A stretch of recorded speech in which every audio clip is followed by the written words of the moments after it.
ज्ञानं ज्ञेयं तथा ज्ञाता त्रितयं नास्ति वास्तवम्। अज्ञानात् भाति यत्रेदं सोऽहम् अस्मि निरञ्जनः। द्वैतमूलम् अहो दुःखम् नान्यतस्यास्ति भेषजम्। दृश्यमेतात् मृषा सर्वम् एकोऽहम् चित्रसोमलः। बोधमात्रम् अहम् अज्ञानात् उपाधि कल्पितो मया। एवं विमृशतो नित्यं निर्विकल्पे स्थितिः मम। न मे बन्धोऽस्ति मोक्षो वा भ्रान्ति शान्ता निराश्रया।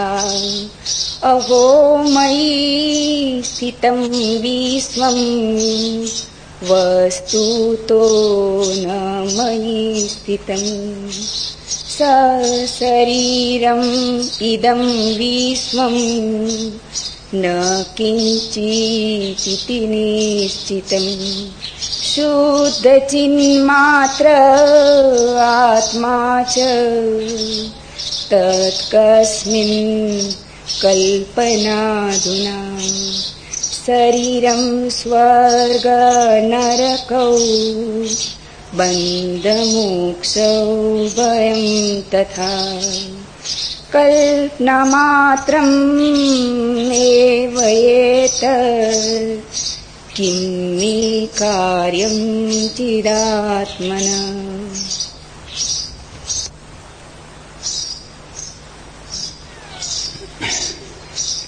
जनक ने कहा, ज्ञान, ज्ञेय और ज्ञाता ये तीनों यथार्थ नहीं। जिसमें ये तीनों भासते हैं मैं वही निरंजन। ज्ञानम ज्ञेयम तथा ज्ञाता त्रितयम नास्ति वास्तवम। जो भी दिखाई पड़ रहा है, जिससे दिखाई पड़ रहा है, और इन दोनों के बीच जो संबंध है ज्ञान का या दर्शन का। जनक कहते हैं आज मैं जागा और मैंने देखा ये सब स्वप्न है। जो जागा है और जिसने इन तीनों को देखा स्वप्न की भांति तिरोहित होते, वही केवल सत्य है। तो तुम साक्षी को दृष्टा मत समझ लेना। भाषा कोश में तो साक्षी का अर्थ दृष्टा ही लिखा है, लेकिन साक्षी दृष्टा से भी गहरा है। दृष्टा में साक्षी की पहली झलक मिलती है, साक्षी में दृष्टा का पूरा भाव, पूरा फूल खिलता है। दृष्टा तो अभी भी बटा है, दृष्टा है तो दृश्य भी होगा, और दृष्ट और दृष्टा है तो दोनों के बीच का संबंध दर्शन ज्ञान भी होगा। तो अभी तो खंड है। जहां जहां खंड है वहां वहां स्वप्न है, क्योंकि अस्तित्व अखंड है। जहां जहां हम बांट लेते हैं, सीमाएं बनाते हैं, वे सारी सीमाएं व्यावहारिक है, पारमार्थिक नहीं। अपने पड़ोसी के मकान से अलग करने को तुम एक रेखा खींच लेते, एक दीवार खड़ी कर देते, बागुड़ लगा देते, लेकिन पृथ्वी बटती नहीं। हिंदुस्तान पाकिस्तान को अलग करने के लिए तुम नक्शे पर सीमा खींच देते, लेकिन सीमा नक्शे पर ही होती, पृथ्वी अखंड है। तुम्हारे आंगन का आकाश और तुम्हारे पड़ोसी के आंगन का आकाश अलग अलग नहीं। तुम्हारे आंगन को बांटने वाली दीवार आकाश को नहीं बांटती। जहां जहां हमने बांटा है वहां जरूरत है, इसलिए बांटा है। उपयोगिता है बांटने की, सत्य नहीं है बांटने में। सत्य तो अनबटा है। और जो गहरे से गहरा विभाजन है हमारे भीतर, वो है देखने वाले का, दिखाई पड़ने वाले का। जिस दिन ये विभाजन भी गिर जाता है तो आखिरी राजनीति गिरी, आखिरी नक्शे गिरे, आखिरी सीमाएं गिरी। तब जो शेष रह जाता है अखंड, उसे क्या कहें? वो दृष्टा नहीं कहा जा सकता अब, क्योंकि दृश्य तो खो गया। दृश्य के बिना दृष्टा कैसा?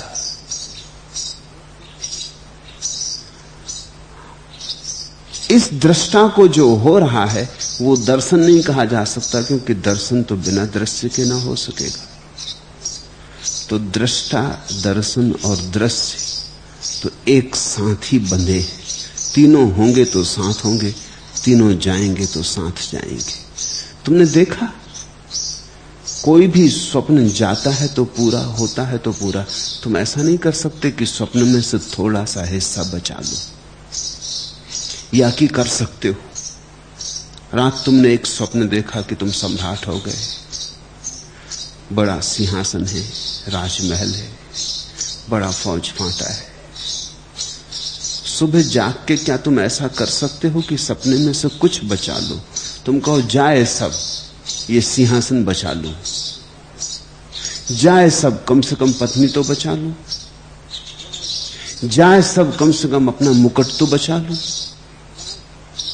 नहीं, या तो सपना पूरा रहता है या पूरा जाता है। अगर तुम जागे तो यह संभव नहीं है कि तुम सपने का खंड बचा लो। दृष्टा, दृश्य, दर्शन एक ही स्वप्न के तीन अंग हैं। जब पूरा स्वप्न गिरता है और जागरण होता है तो जो शेष रह जाता है उसे तो तुमने स्वप्न में जाना ही नहीं था। वो तो स्वप्न में सम्मिलित ही नहीं हुआ था। वो तो स्वप्न से पार ही था, सदा पार था। वो अतीत था, वो स्वप्न का अतिक्रमण किए था। स्वप्न में जिसे तुमने जाना था वो सब खो जाएगा, समग्र रूपेण सब खो जाएगा। इसलिए तुमने परमात्मा की जो भी धारणा बना रखी है, जब तुम्हें परमात्मा का अनुभव होगा तो तुम चकित होगे। तुम्हारी कोई धारणा काम ना आएगी, तुम्हारी सब धारणाएं खो जाएंगी। जो तुम जानोगे उसे स्वप्न में सोए सोए जानने का कोई उपाय नहीं, धारणा बनाने का भी कोई उपाय नहीं। इसलिए तो कहते हैं परमात्मा की तरफ जिसे जाना हो उसे सब धारणाएं छोड़ देनी चाहिए, उसे सब सिद्धांत कचरे घर में डाल देना चाहिए, उसे शब्दों को नमस्कार कर लेना चाहिए, विदा दे देनी चाहिए कि तुमने खूब काम किया संसार में, उपयोगी थे तुम, लेकिन पारमार्थिक नहीं हो। इसे भी समझने सूत्र के भीतर प्रवेश करने के पहले, व्यवहारिक सत्य पारमार्थिक सत्य नहीं है। व्यवहारिक सत्य की उपयोगिता है, वास्तविकता नहीं।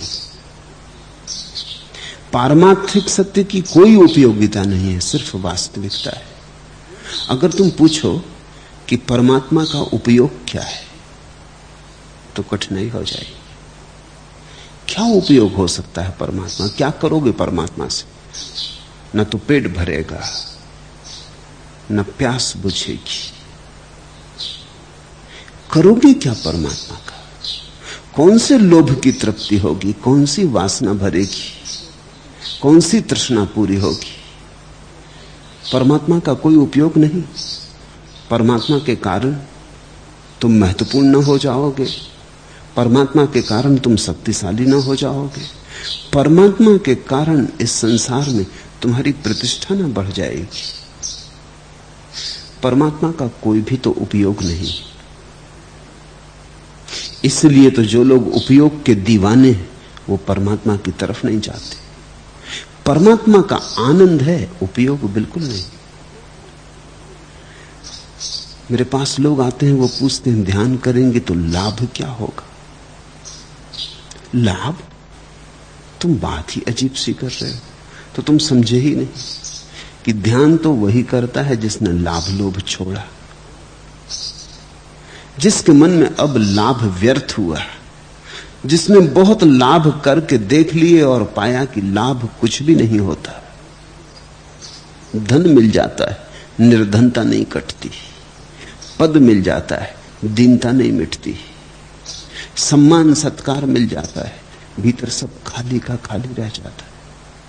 नाम जगत भर में फैल जाता है, भीतर सिर्फ दुर्गंध, कोई सुगंध नहीं उठती, कोई फूल नहीं खिलते, भीतर कांटे ही कांटे, पीड़ा और चुभन, संताप और असंतोष, चिंता ही चिंता घनी होती चली जाती। भीतर तो चिता सज रही है, बाहर महल खड़े हो जाते, बाहर जीवन का फैलाव बढ़ता जाता है, भीतर मौत रोज करीब आती चली जाती। जिसको यह दिखाई पड़ा कि लाभ में कुछ लाभ नहीं, वही ध्यान करता है। लेकिन कुछ लोग हैं जो सोचते हैं शायद ध्यान में भी लाभ हो, तो चलो ध्यान करें। वे पूछते हैं ध्यान में लाभ क्या, इससे क्या फायदा होगा? सुख समृद्धि आएगी, पद प्रतिष्ठा मिलेगी, धन वैभव मिलेगा, हार जीत में परिणत हो जाएगी। ये जीवन का विषाद, ये जीवन की पराजय, ये जीवन में जो खाली खालीपन है, ये बदलेगा, हम भरे भरे हो जाएंगे। वो प्रश्न ही गलत पूछते। अभी उनका संसार चुका नहीं, वो जरा जल्दी आ गए, अभी फल पका नहीं, अभी मौसम नहीं आया, अभी उनके दिन नहीं आए। ध्यान तो वही करता है, या ध्यान की तरफ वही चल सकता है जिससे एक बात दिखाई पड़ गई कि इस संसार में मिलता तो बहुत कुछ और मिलता कुछ भी नहीं। सब मिल जाता है और सब खाली रह जाता है। जिसे ये विरोधाभास दिखाई पड़ गया, फिर वो ये नहीं पूछा ध्यान में लाभ क्या है, क्योंकि लाभ होता है व्यवहारिक बातों में, ध्यान पारमार्थिक है। आनंद है ध्यान में, लाभ बिल्कुल नहीं। तुम ध्यान को तिजोरी में न रख सकोगे, ध्यान से बैंक बैलेंस न बना सकोगे, ध्यान से सुरक्षा सिक्योरिटी न बनेगी। ध्यान तो तुम्हें छोड़ देगा अज्ञात में। ध्यान में तो तुम्हारी जो सुरक्षा थी वो भी चली जाएगी। ध्यान तो तुम्हें छोड़ देगा अपरिचित लोक में, उस अभियान पर भेज देगा जहां तुम धीरे धीरे गलोगे, पिघलोगे, बह जाओगे। ध्यान से लाभ कैसे होगा? ध्यान से तो हानि होगी, और हानि ये कि तुम ना बचोगे। ध्यान तो मृत्यु है, लेकिन तब जब तुम मर जाते हो। शरीर से ही नहीं, शरीर से तो तुम बहुत बार मरे हो, उस मरने से कोई मरता नहीं। वो मरना तो वस्त्र बदलने जैसा है। पुराने वस्त्रों की जगह नए वस्त्र मिल जाते हैं, बूढ़ा बच्चा होकर आ जाता है। उस मरने से कोई कभी मरा नहीं। मरे तो हैं कुछ थोड़े से लोग, कोई अष्टावक्र, कोई बुद्ध, कोई महावीर, वे मरे, उनकी मृत्यु पूरी है, फिर वे वापस नहीं लौटते।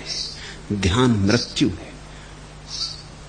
ध्यान में तुम तो मरोगे, तुम तो मिटोगे, तुम्हारी तो छाया भी न रह जाएगी। तुम्हारी तो छाया भी अपवित्र करती।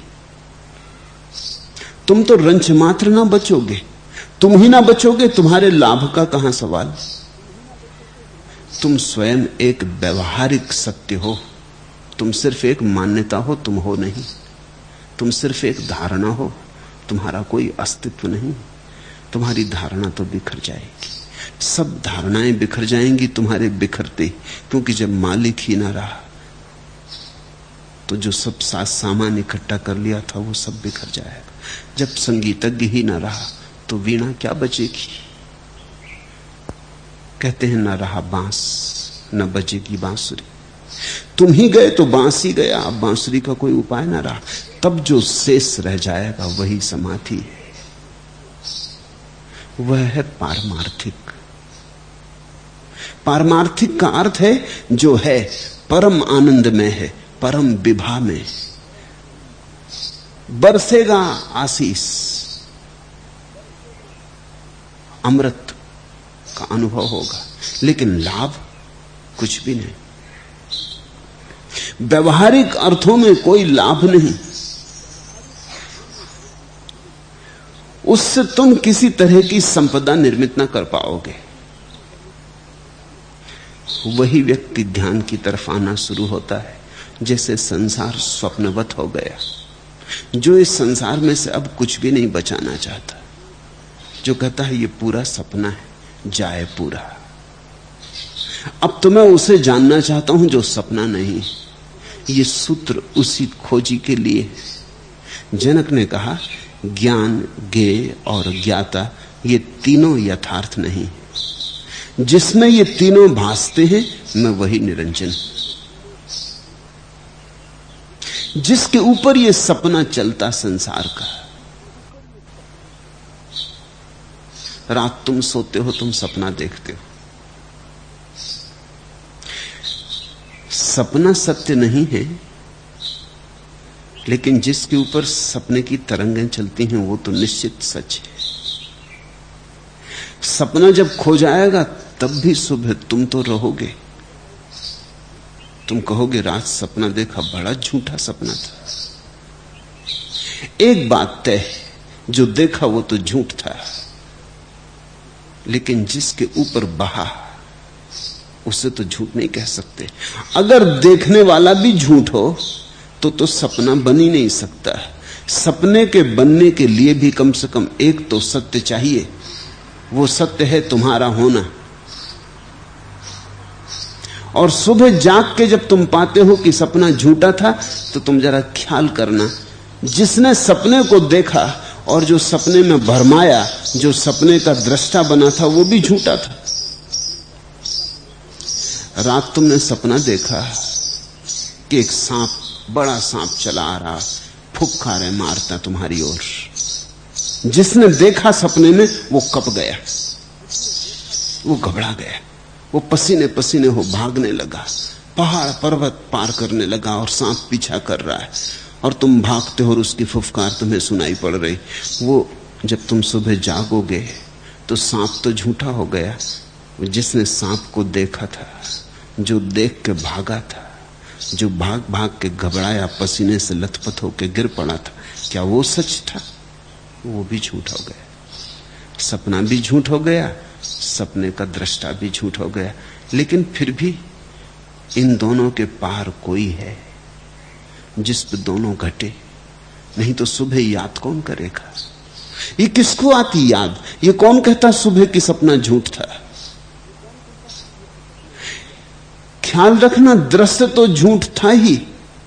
वो जो दृष्टा था सपने में वो भी झूठ था, क्योंकि वो झूठ के मोह में आ गया था। झूठ से जो प्रभावित हो जाए वो भी झूठ, झूठ से जो आतंकित हो जाए वो भी झूठ। सत्य कहीं झूठ से प्रभावित हुआ है? झूठे से जो भयभीत हो जाए वो भी झूठ। झूठ को जो मान ले कि सच है वो भी झूठ। झूठ को मानने में ही हम झूठ हो जाते। दोनों गए। जैसे सुबह जागता कोई, ऐसे ही एक दिन अंतिम जागरण आता, ध्यान का, समाधि का, साक्षी का। उस दिन तुम पाते हो सब झूठ था। तब तुम ये नहीं कहते कि पत्नी ही झूठ थी, पति भी झूठ था। तुम तो ये नहीं कहते कि धन झूठ था, वो जो धन को इकट्ठा कर रहा था वो भी झूठ था। तब तुम ये नहीं कहते सिर्फ कि मेरे बाहर जो झूठ था वही झूठ था, तब तुम जानते हो कि तुम्हारे भीतर भी बहुत कुछ था जो झूठ था। और जो अब बचा है वो तो ना तुम्हारे बाहर था और ना भीतर था, वो तो बाहर भीतर दोनों के पार था। आत्मा भीतर नहीं, बाहर शरीर दिखाई पड़ रहा, भीतर मन है। आत्मा न बाहर है न भीतर। आत्मा तो आकाश जैसी है, सब उसमें घट रहा। ये जो सूत्र है जिसमें ये तीनों भासते, मैं वही निरंजन। और निरंजन कहते हैं जनक, निरंजन का अर्थ होता है निर्दोष। ऐसी निर्दोषता जिसे खंडित करने का कोई उपाय नहीं, ऐसा कुंवारापन जो कभी व्यभिचारित नहीं होता। निरंजन का अर्थ होता है ऐसी पवित्रता जिसके अपवित्र होने की कोई संभावना नहीं, कोई उपाय ही नहीं। जो अपवित्र हो जाए वो निरंजन नहीं। जो सपने में दब जाए और सपने में खो जाए वो निरंजन नहीं।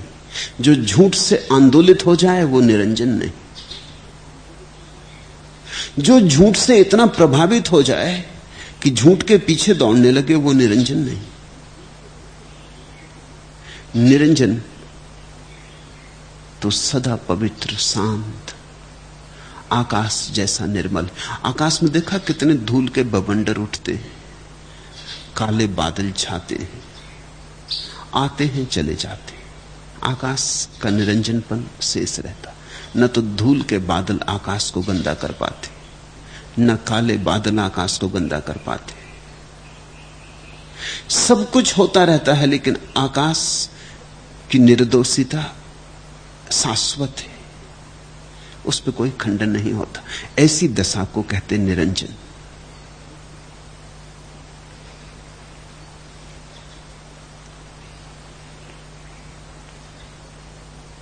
फिर से दोहरा दूं, तुमने जो अब तक जाना है उसमें से कुछ भी सच नहीं। तुमने अब तक जो माना है उसमें से कुछ भी सच नहीं। तुम्हारा सब असत्य है, क्योंकि अभी तो तुम ही असत्य हो। असत्य असत्य का मेल होता, सत्य असत्य का कोई मेल नहीं होता। उन्हें मिश्रित नहीं किया जा सकता। अभी तक तुमने जो भी जाना है वो सभी असत्य है। तुमने वेद पढ़े, कुरान पढ़ी, बाइबल पढ़ी, गीता पढ़ी, तुमने जो पढ़ लिया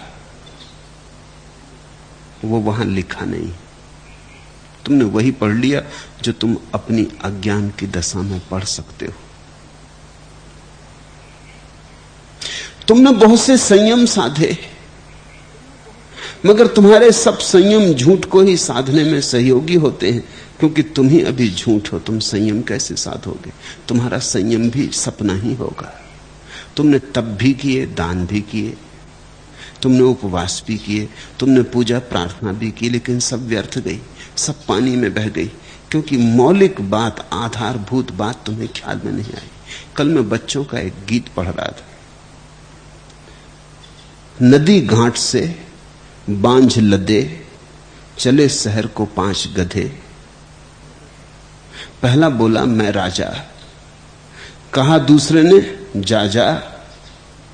बोला तीसरा बंद करो झगड़ा, क्योंकि तीसरा था तगड़ा।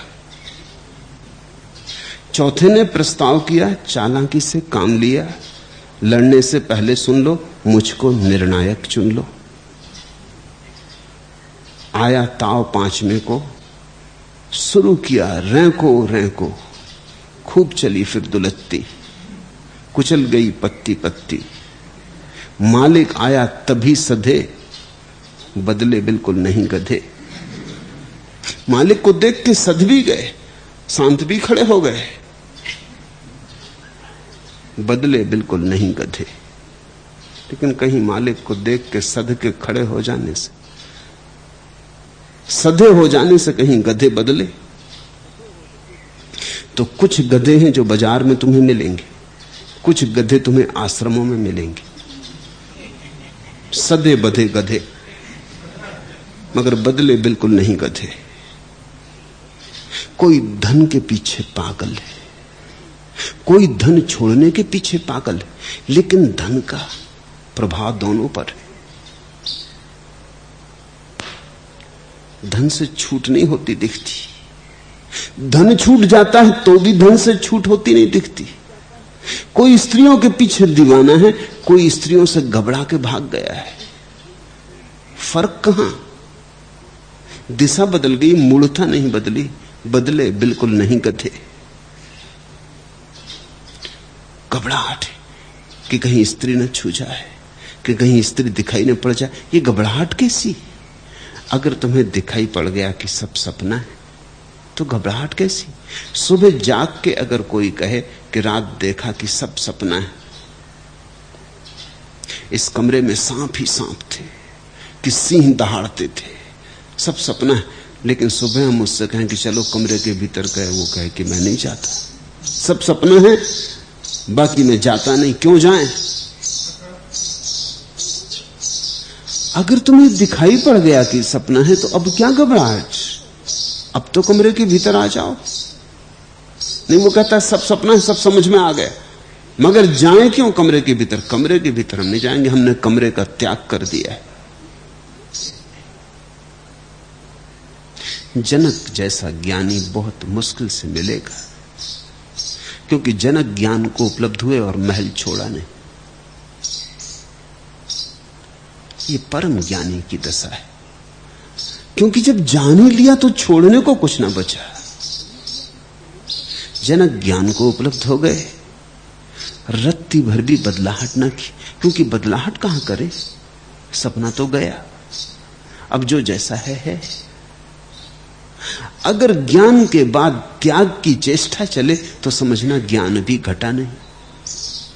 मूढ़ों के सिवाय त्याग कभी कोई करता ही नहीं। ज्ञानी क्यों त्याग करेगा? ज्ञानी का तो बोध मात्र पर्याप्त है, उसे तो दिखाई पड़ गया कि ये सब माया जाल है, बस ठीक है।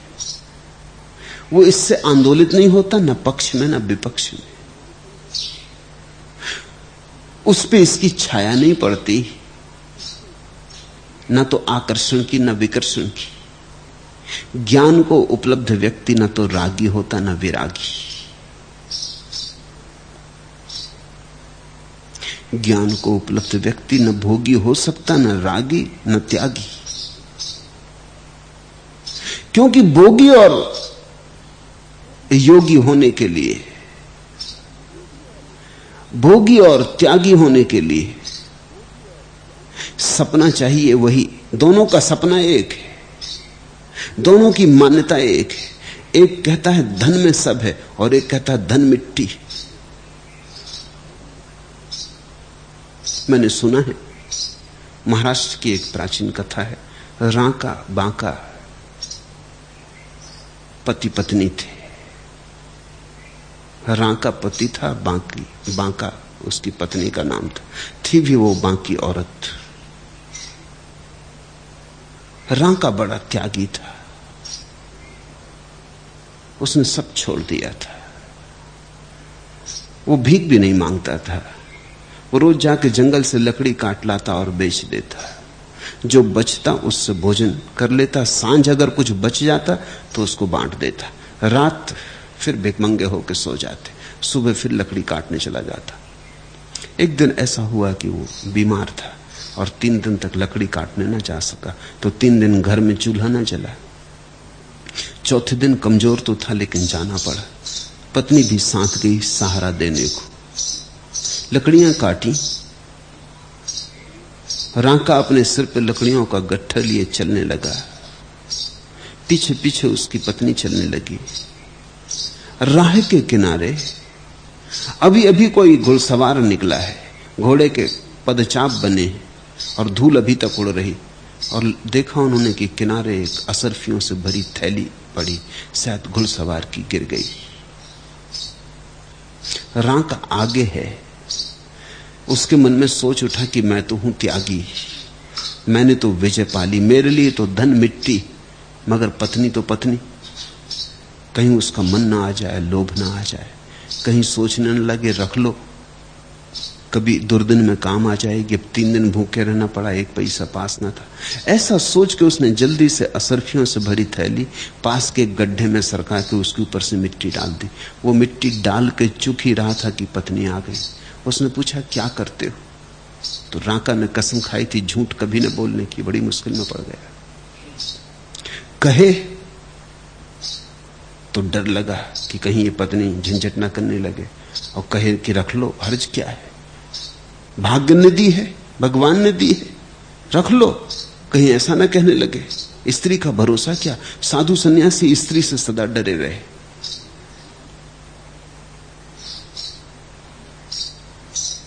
मगर झूठ भी न बोल सका क्योंकि कसम खा ली थी।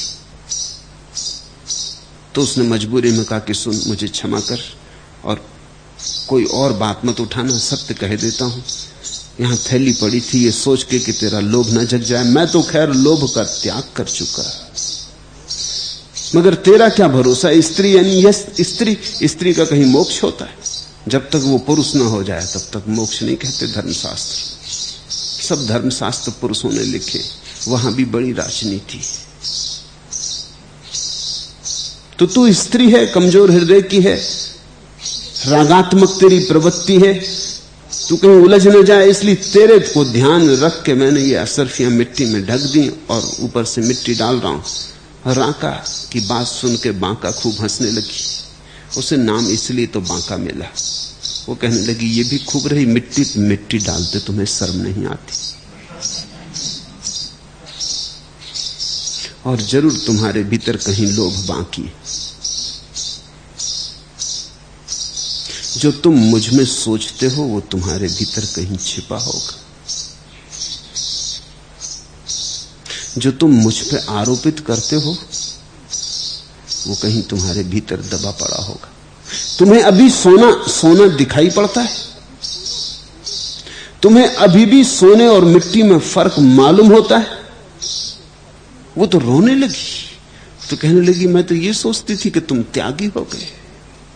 ये क्या हुआ? अभी तक धोखा ही चला। तुम मिट्टी पे मिट्टी डाल रहे हो। ये बांका समझती जनक का सूत्र। जनक परम ज्ञान को उपलब्ध हो गए और कुछ भी न छोड़ा। भोग और त्याग दोनों ही अज्ञानी के, वो एक ही सिक्के के दो पहलू। मेरे पास एक सन्यासी एक दफा मिलने आए, जो उनको साथ ले आए थे मेरे पास तक। उन्होंने कहा कि योगी जी बड़े महात्मा हैं, बड़े पहुंचे हुए हैं, रुपए पैसे को हाथ भी नहीं लगाते। कोई रुपया पैसा सामने कर देते, धर मुंह फेर लेते। और इसलिए तो मैं इनके साथ चलता हूं, क्योंकि टिकट लेनी, टैक्सी का भाड़ा चुकाना, तो पैसे मैं रखता हूं। मैंने पूछा, तुम्हारा नाम क्या है? कहा, भोगीलाल भाई। योगी भोगी का खूब मेल मिला। पैसे वस्तुतः किसके हैं? मेरे तो नहीं है, भोगीलाल भाई ने कहा, क्योंकि मुझे कौन देता है? देते तो लोग स्वामी जी को, रखता मैं हूं।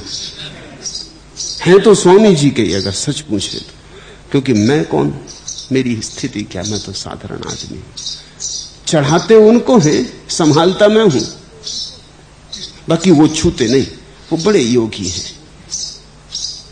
योगी और भोगी एक ही सिक्के के दो पहलू हैं। जहां तुम योगीलाल भाई को पाओगे, वहीं भोगीलाल भाई को भी पाओगे। उन दोनों का एक दूसरे के बिना चल भी नहीं सकता, असंभव है। क्योंकि सिक्का कहीं एक पहलू का हुआ है, उसमें दोनों पहलू ही चाहिए। वीतराग पुरुष तो वही है जिसकी ना तो पकड़ अब भोग की है और ना योग की, जिसने जान लिया कि सब सपना है, अब भागना कहां है, न भोगना है न भागना है। अब तो जो हो उसे देखते रहना है, अब तो साक्षी भाव में जीना है। ऐसा हो तो ठीक, वैसा हो तो ठीक, महल हो तो ठीक, झोपड़ी हो तो ठीक, कुछ हो तो ठीक, कुछ ना हो तो ठीक। वीतराग चित्त की दशा भोग और त्याग के पार की दशा है। क्योंकि भोग भी एक सपना है और त्याग भी एक सपना है। दोनों से जो जाग गया वही साक्षी है।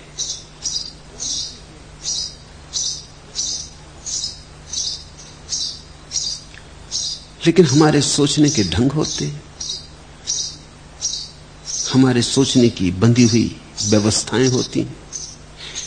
हमने जीवन भर धन को बहुत मूल्य दिया, फिर एक दिन हमें दिखाई पड़ा कि धन व्यर्थ है, तो भी हमारे जीवन भर का ढांचा इतनी आसानी से तो नहीं बदलता। तब हम विपरीत ढंग से धन को मूल्य देने लगते। हम कहते हैं धन व्यर्थ है, हम धन को देखेंगे भी नहीं। पुरानी आदत जारी रही।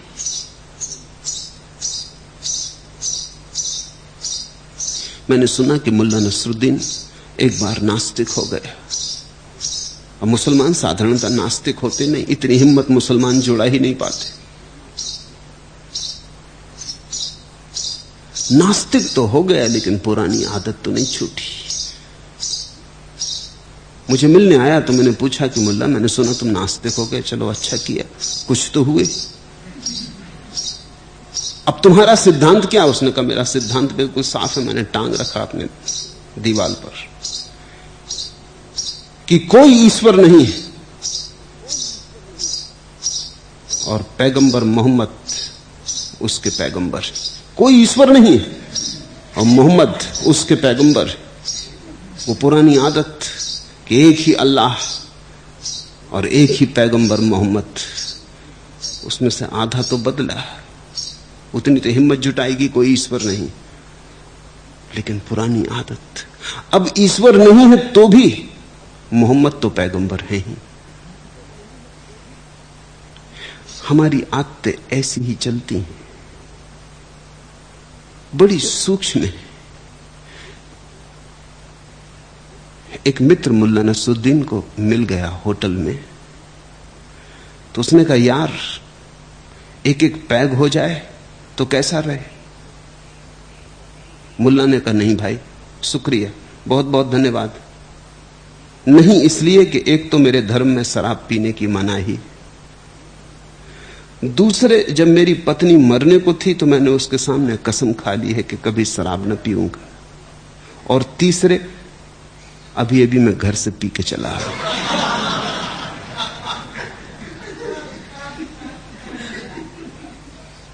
आदमी बिना देखे, बिना दृष्टा बने कसमें खाता, व्रत ले लेता, त्याग कर देता, संकल्प बना लेता। उससे क्या होगा? उसके सोचने के ढंग तो नहीं बदलते, उसके सोचने की मौलिक प्रक्रिया तो नहीं बदलती।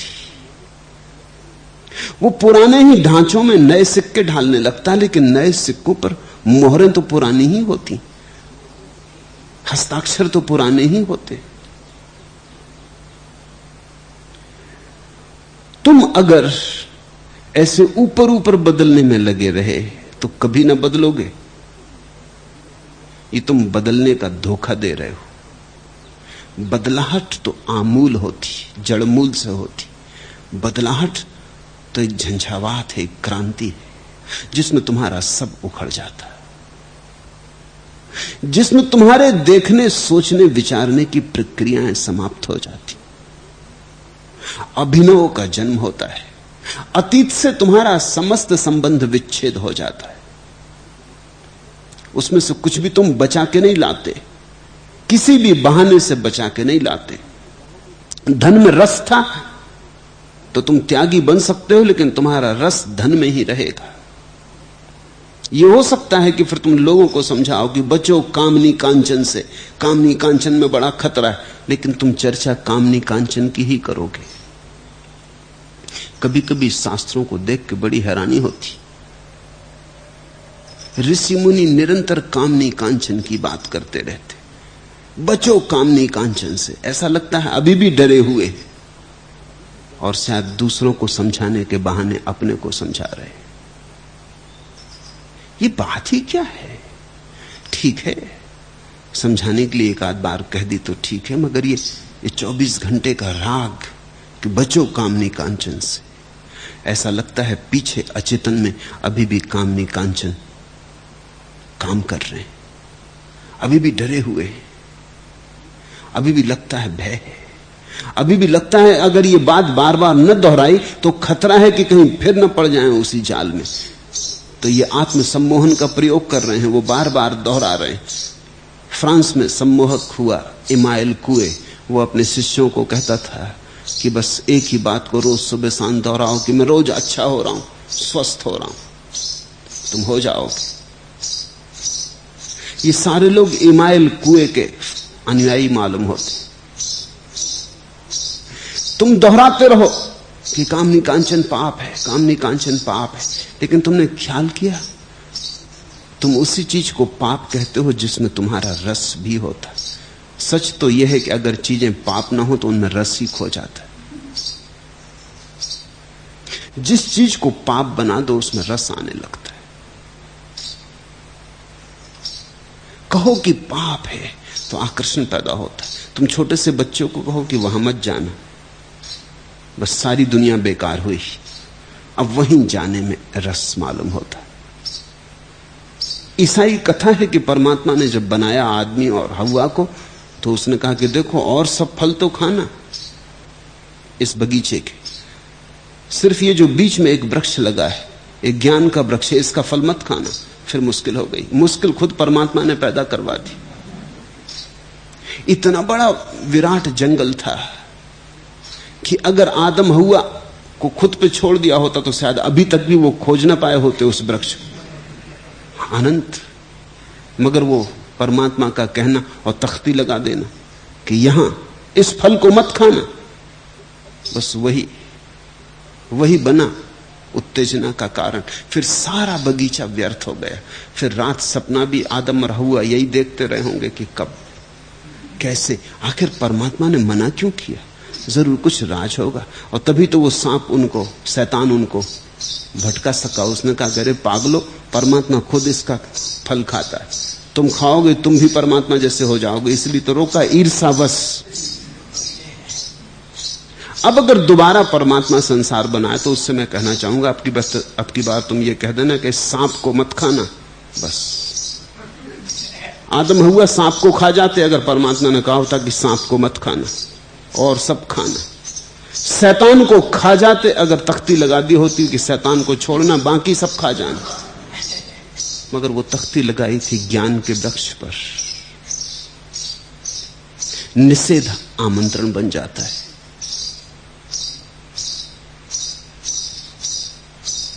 निषेध बड़ा निमंत्रण बन जाता है। कहो नहीं और प्राणों में कोई छटपटाहट होती कि करके रहो, देखो जरूर कुछ होगा। कामनी कांचन को संत पुरुष निरंतर भजते हैं कि पाप बचो, घबराओ, तो सुनने वालों को लगता है जरूर कुछ राज होगा।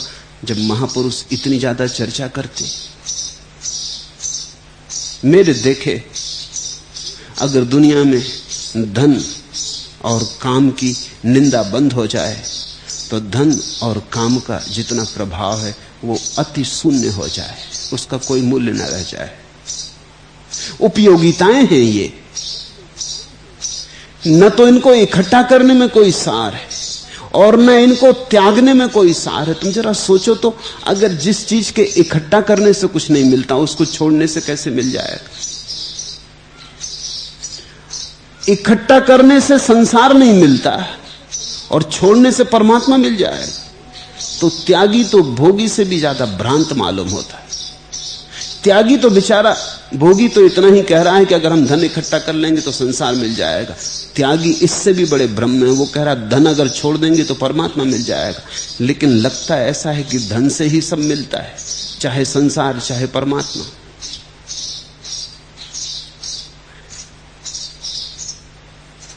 जनक ने कुछ छोड़ा नहीं और वे महात्याग को उपलब्ध हुए। इस क्रांति के सूत्र को समझो। अहो, दुख का मूल द्वैत है, उसकी औषधि कोई नहीं। यह सब दृश्य झूठ है, मैं एक अद्वैत शुद्ध चैतन्य रस हूं। यह सूत्र महाक्रांतिकारी है। दुख का मूल द्वैत है। चीजों को खंडित करके देखना दुख का मूल है। मैं अलग हूं अस्तित्व से, ऐसा मानना दुख का मूल है। जैसे ही तुम मान लो, जान लो तुम अलग नहीं हो, दुख विसर्जित हो जाता है। अहंकार दुख है। अहंकार का अर्थ है हम भिन्न हैं, हम अलग हैं, मैं अकेला हूं और सारे संसार से मुझे लड़ना है। जीत मुझ पे निर्भर होगी। सारा संसार दुश्मन है, ये सारा अस्तित्व मेरे विरोध में है, मुझे मिटाने को तत्पर है। तो बड़ी प्रतिस्पर्धा है, बड़ी प्रतियोगिता है। ऐसा व्यक्ति रोज रोज दुख में पड़ता चला जाएगा, क्योंकि वो जिससे लड़ रहा है उससे हम अलग नहीं है। ये तो ऐसे हुआ कि सागर की एक लहर सागर से लड़ने लगे तो कष्ट में पड़ जाएगी, पागल हो जाएगी। जल्दी ही तुम उसे किसी मनोवैज्ञानिक के कोच पर लेटा हुआ पाओगे इलाज करवाते। जल्दी ही किसी पागलखाने में कैद पाओगे अगर कोई लहर सागर से लड़ने लगे। लहर सागर से कैसे लड़ेगी? लहर तो सागर ही है, सागर ही लहराया है लहर में। हम उस अरूप के रूप हैं, हम उस एक के भिन्न भिन्न आकार हैं, हम उस अनंत की ही लहरें हैं, तरंगे हैं। हम में वही तरंगायित हुआ है, वही तुम्हारे भीतर सुन रहा है, वही मेरे भीतर बोल रहा है, वही तुम्हारी आंखों से देख रहा है, वही तुम्हारे कानों से सुन रहा है, वही यहां बैठा है, वही बरस रहा बाहर, वही वृक्षों में हरा भरा है, एक ही है। जनक कहते हैं जिसने दो माना वो भ्रांति में पड़ा, वो दुख में पड़ा, क्योंकि दो मानते ही हिंसा शुरू हो जाती, संघर्ष शुरू हो जाता है, लड़ाई शुरू हो जाती। फिर विश्राम कहां? जिसने एक जाना फिर लड़ना किससे? तुम्हारे शत्रु में भी वही है, और जब मौत आए तुम्हारे द्वार तो मौत में भी वही आएगा, उसके अतिरिक्त कोई है ही नहीं। तुम्हारी बीमारी में भी वही है, स्वास्थ्य में भी वही है, जवानी में बुढ़ापे में भी वही है, सफलता और विफलता में भी वही है। अनेक अनेक रूपों में वही आता, बस वही आता, कोई और आने को नहीं। ऐसी जिसकी प्रतीति गहन हो जाए फिर उसे दुख कहां? द्वैत मूल महो दुखम नान्यत दयास्ति भेषजम दृश्य मेत मृषा सर्वम एको अहम छिद्रो सो अमलम। दुख का मूल द्वैत, उसकी औषधि कोई नहीं। अमेरिका के एक बहुत विचारशील व्यक्ति ने, फ्रैंकलिन जोन ने एक किताब लिखी है, किताब का नाम है नो रेमेडी, औषधि कोई नहीं। इस सूत्र की व्याख्या है पूरी किताब। शायद इस सूत्र का फ्रैंकलिन जोन्स को कोई पता भी नहीं, लेकिन बस एक इस छोटे से सूत्र की व्याख्या है, औषधि कोई नहीं। तस्य भेषजम अन्यत अस्ति, बस कोई औषधि नहीं। इससे तुम थोड़े चौंकोगे भी, घबराओगे भी, क्योंकि तुम बीमार हो और औषधि की तलाश कर रहे हो, तुम उलझे हो, कोई सुलझाव चाहते हो, तुम परेशानी में हो, तुम कोई हल खोज रहे हो, तुम्हारे पास बड़ी समस्याएं हैं, तुम समाधान की तलाश कर रहे हो, इसलिए तुम मेरे पास आ गए हो। और अष्टावक्र की ये गीता में जनक का उद्घोष है कि औषधि कोई नहीं। इसे समझना ये बड़ा महत्वपूर्ण, इससे महत्वपूर्ण कोई बात खोजनी मुश्किल है। और इसे तुमने समझ गया तो औषधि मिल गई। औषधि कोई नहीं ये समझ में आ गया तो औषधि मिल गई। जनक ये कह रहे हैं कि बीमारी झूठी है। अब झूठी बीमारी का कोई इलाज होता? झूठी बीमारी का इलाज करोगे तो और मुश्किल में पड़ोगे। झूठी बीमारी के लिए अगर दवाइयां लेने लगोगे तो बीमारी तो झूठ थी, लेकिन दवाइयां नई बीमारियां पैदा कर देंगी।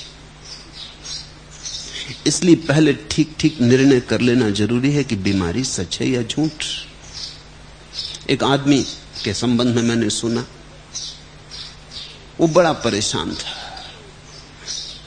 उसे एक वहम हो गया कि रात उसने एक सपना देखा कि वो मुंह खोल के सोता था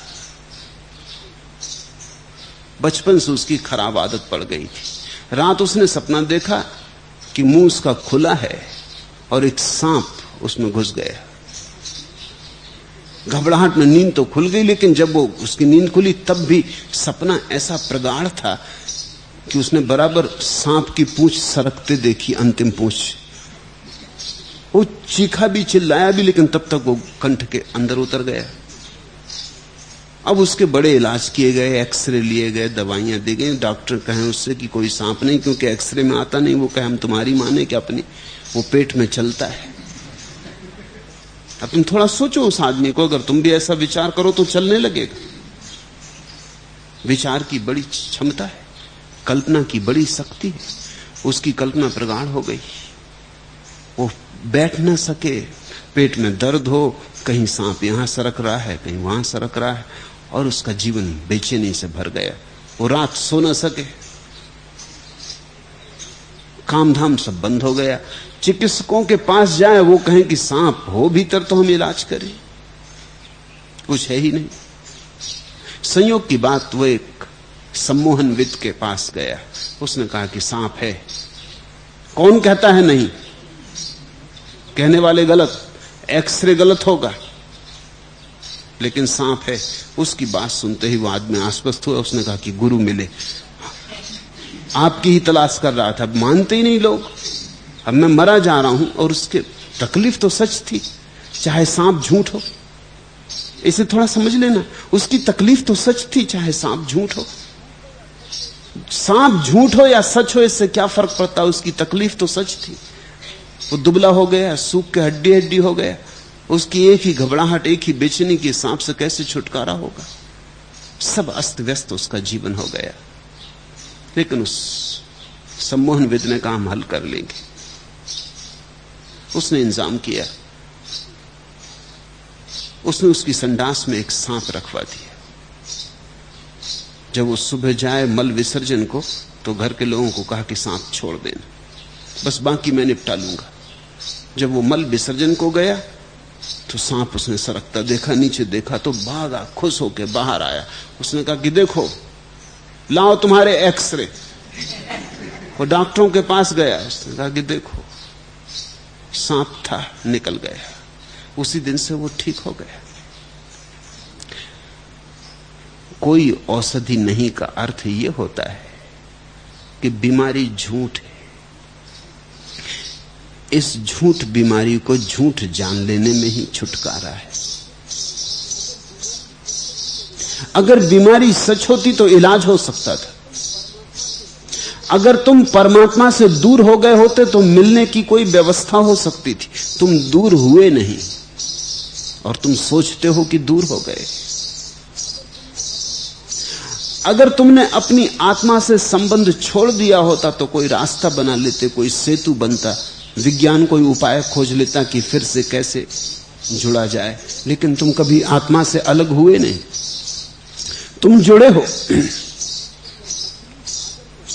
अगर मछली सागर के बाहर चली गई होती तो हम सागर में वापस फेंक देते। मछली सागर में है और चीख पुकार मचा रही और तड़फ रही और कहती कि मुझे सागर में वापस भेजो। मैं तड़फ रही हूं इस रेत पर, मेरे प्राण जल रहे हैं, क्या करोगे? एक ही उपाय है कि हम मछली को जगाएं कि सागर तेरे चारों तरफ, तू कभी छूटी नहीं सागर से। अगर तुम्हें ये बात ख्याल में आ जाए तो परमात्मा को पाने के जितने उपाय हैं वो झूठी बीमारी को मिटाने की औषधियां हैं। इसलिए मैं कहता हूं ये वचन महाक्रांतिकारी। ये वचन ये कह रहा है कि तुम परमात्मा हो, तुम्हें होना नहीं है। तुम्हें उपाय नहीं करना है परमात्मा होने का, सब उपाय व्यर्थ हैं। और जितने तुम उपाय अनुष्ठान करोगे उतने ही तुम भटकते रहोगे। अनुष्ठान बंधन है। इस सूत्र का ठीक ठीक अर्थ होगा, योग में मत भटकना, उपाय में मत लगना। उपाय तुम्हें दूर ले जाएगा, क्योंकि तुम जिसे खोज रहे हो उसे कभी खोया नहीं, अभी मौजूद है, यही मौजूद है।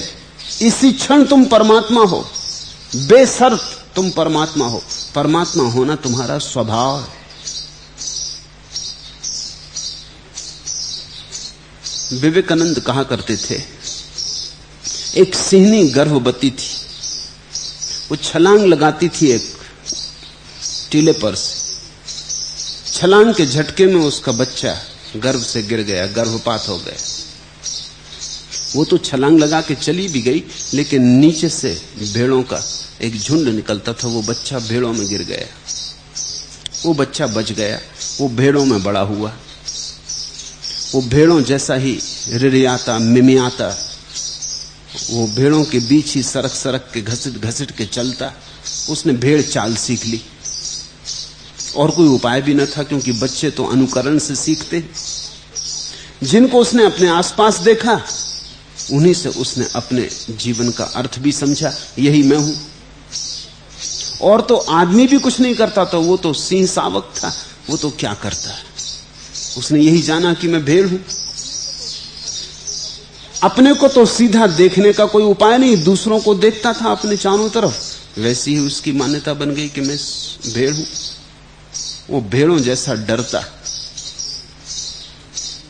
और भेड़ें भी उससे राजी हो गई। उन्हीं में बड़ा हुआ, तो भेड़ों ने कभी उसकी चिंता नहीं ली। भेड़ भी उसे भेड़ ही मानती। ऐसे वर्षों बीत गए, वो सिंह बहुत बड़ा हो गया, वो भेड़ों से बहुत ऊपर उठ गया, उसका बड़ा विराट शरीर, लेकिन फिर वो चलता भेड़ों के झुंड में। और जरा सी घबराहट की हालत होती तो भेड़ें भगती, वो भी भागता। उसने कभी जाना ही नहीं कि वो सिंह है। था तो सिंह, लेकिन भूल गया। सिंह से न होने का तो कोई उपाय न था, लेकिन विस्मृति हो गई। फिर एक दिन ऐसा हुआ कि एक बूढ़े सिंह ने हमला किया भेड़ों के उस झुंड पर। वो बूढ़ा सिंह तो चौंक गया, वो तो विश्वास ही न कर सका कि एक जवान सिंह, सुंदर बलशाली, भेड़ों के बीच घसर पसर भागा जा रहा है, और भेड़ें उससे घबरा नहीं रही। और इस बूढ़े सिंह को देखकर सब भागे, बेतहासा भागे, रोते चिल्लाते भागे। इस बूढ़े सिंह को भूख लगी थी, लेकिन भूख भूल गई। इससे तो ये चमत्कार समझ में ना आया कि ये हो क्या रहा है। ऐसा तो कभी न सुना, न कानों देखा, न कानों सुना, न आंखों देखा। ये हुआ क्या? वो भागा, उसने भेड़ों की तो फिक्र छोड़ दी, वो सिंह को पकड़ने भागा। बामुश्किल पकड़ पाया, क्योंकि था तो वो भी सिंह। भागता तो सिंह की चाल से था, समझा अपने को भेड़ था। और ये बूढ़ा सिंह था, वो जवान सिंह था, बामुश्किल से पकड़ पाया। जब पकड़ लिया तो वो रिरियाने लगा, मिमियाने लगा। सिंह ने कहा, बे चुप, एक सीमा होती किसी बात की। ये तू कर क्या रहा है? ये तू धोखा किसको दे रहा है? वो तो घसीट के भागने लगा। वो तो कहने लगा, क्षमा करो महाराज, मुझे जाने दो। लेकिन वो बूढ़ा सिंह माना नहीं, उसे घसीट के ले गया नदी के किनारे, नदी के शांत जल में। उसने कहा, जरा झांक के देख। दोनों ने झांका। उस युवा सिंह ने देखा कि मेरा चेहरा और इस बूढ़े सिंह का चेहरा तो बिल्कुल एक जैसा है। बस एक क्षण में क्रांति घट गई, कोई औषधि नहीं। हुंकार निकल गया, गर्जना निकल गई, पहाड़ कंप गए आसपास के। कुछ कहने की जरूरत ना रही। कुछ उस बूढ़े सिंह ने कहा भी नहीं, सदगुरु रहा होगा, दिखा दिया, दर्शन करा दिया। जैसे ही पानी में झलक देखी, हम तो दोनों एक जैसे हैं, बात भूल गई। वो जो वर्षों तक भेड़ की धारणा थी, वो एक क्षण में टूट गई। उद्घोषणा करनी ना पड़ी, उद्घोषणा हो गई, हुंकार निकल गया, क्रांति घट गई। ऐसा ही ठीक अष्टावक्र और जनक के बीच हुआ। अष्टावक्र यानी बूढ़ा सिंह, जनक यानी जवान सिंह पकड़े गए। अष्टावक्र के सत्संग में झलक दिखाई पड़ी। अष्टावक्र की घोषणा में अपने स्वभाव की पहचान हुई। अब तुम पूछो कि अगर कोई सिंह भेड़ों में खो गया हो तो उसे वापस सिंह बनाने की औषधि क्या है? औषधि कोई नहीं, नो रेमेडी। उसको कितने इंजेक्शन लगाओ, कितनी वेटरनरी डॉक्टर के पास ले जाओ, दवाइयां पिलवाओ, उससे कुछ लाभ ना होगा। तुम्हारी दवाइयां, तुम्हारे इंजेक्शन, तुम्हारा वेटरनरी डॉक्टर के पास ले जाना उसे और कमजोर करता जाएगा। तुम्हारी दवाइयां और उसे भ्रांति से भर देंगी कि हूं तो मैं भेड़ ही, देखो इतने उपाय किए जा रहे हैं मुझे सिंह बनाने के, फिर भी कुछ हो नहीं रहा, मैं सिंह तो हो नहीं पा रहा हूं। और अगर मैं सिंह ही था तो उपाय क्यों किए जाते? जरूर मैं भेड़ हूं, जबरदस्ती ये लोग सिंह बनाने की चेष्टा कर रहे हैं। फिर अगर समझा बुझा के किसी तरह तुम उसको ये भी भरोसा दिलवा दो कि तू रट रोज सुबह ध्यान कर बैठ के कि मैं सिंह हूं, मैं सिंह हूं, ऐसा रोज रट, अहम ब्रह्मास्मि,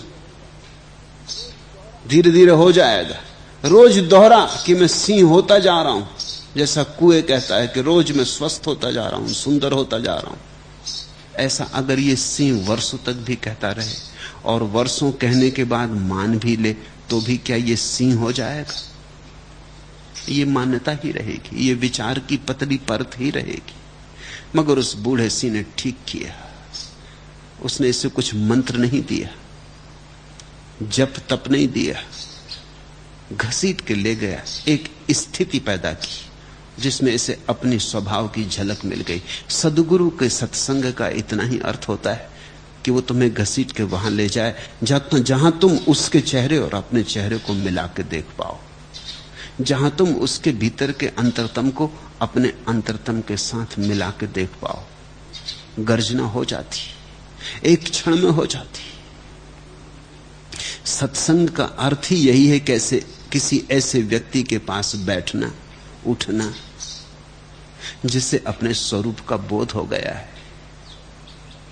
शायद उसके पास बैठते बैठते संक्रामक हो जाए बात, शायद उसकी मौजूदगी में, उसकी आंखों में, उसके इशारों में तुम्हारे भीतर सोया हुआ सिंह जाग जाए।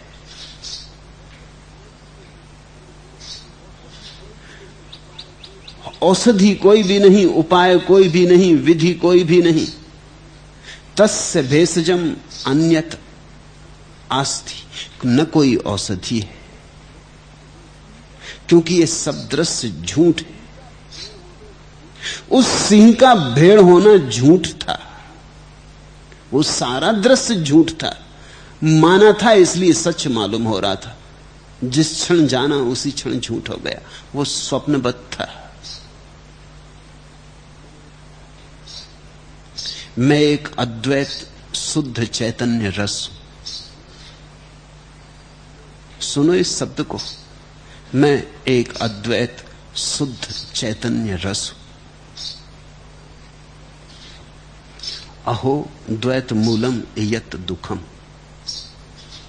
सभी दुख द्वैत से पैदा होते। तस्य भेषजम अन्यत आस्ति, इस दुख से छुटकारे के लिए कोई औषधि नहीं। सतत सर्वम दृश्यम मृषा, क्योंकि सब झूठ है, सब स्वप्नवत है। अहम एका अमला छिद्र रसा, मैं एक शुद्ध चैतन्य रस हूं।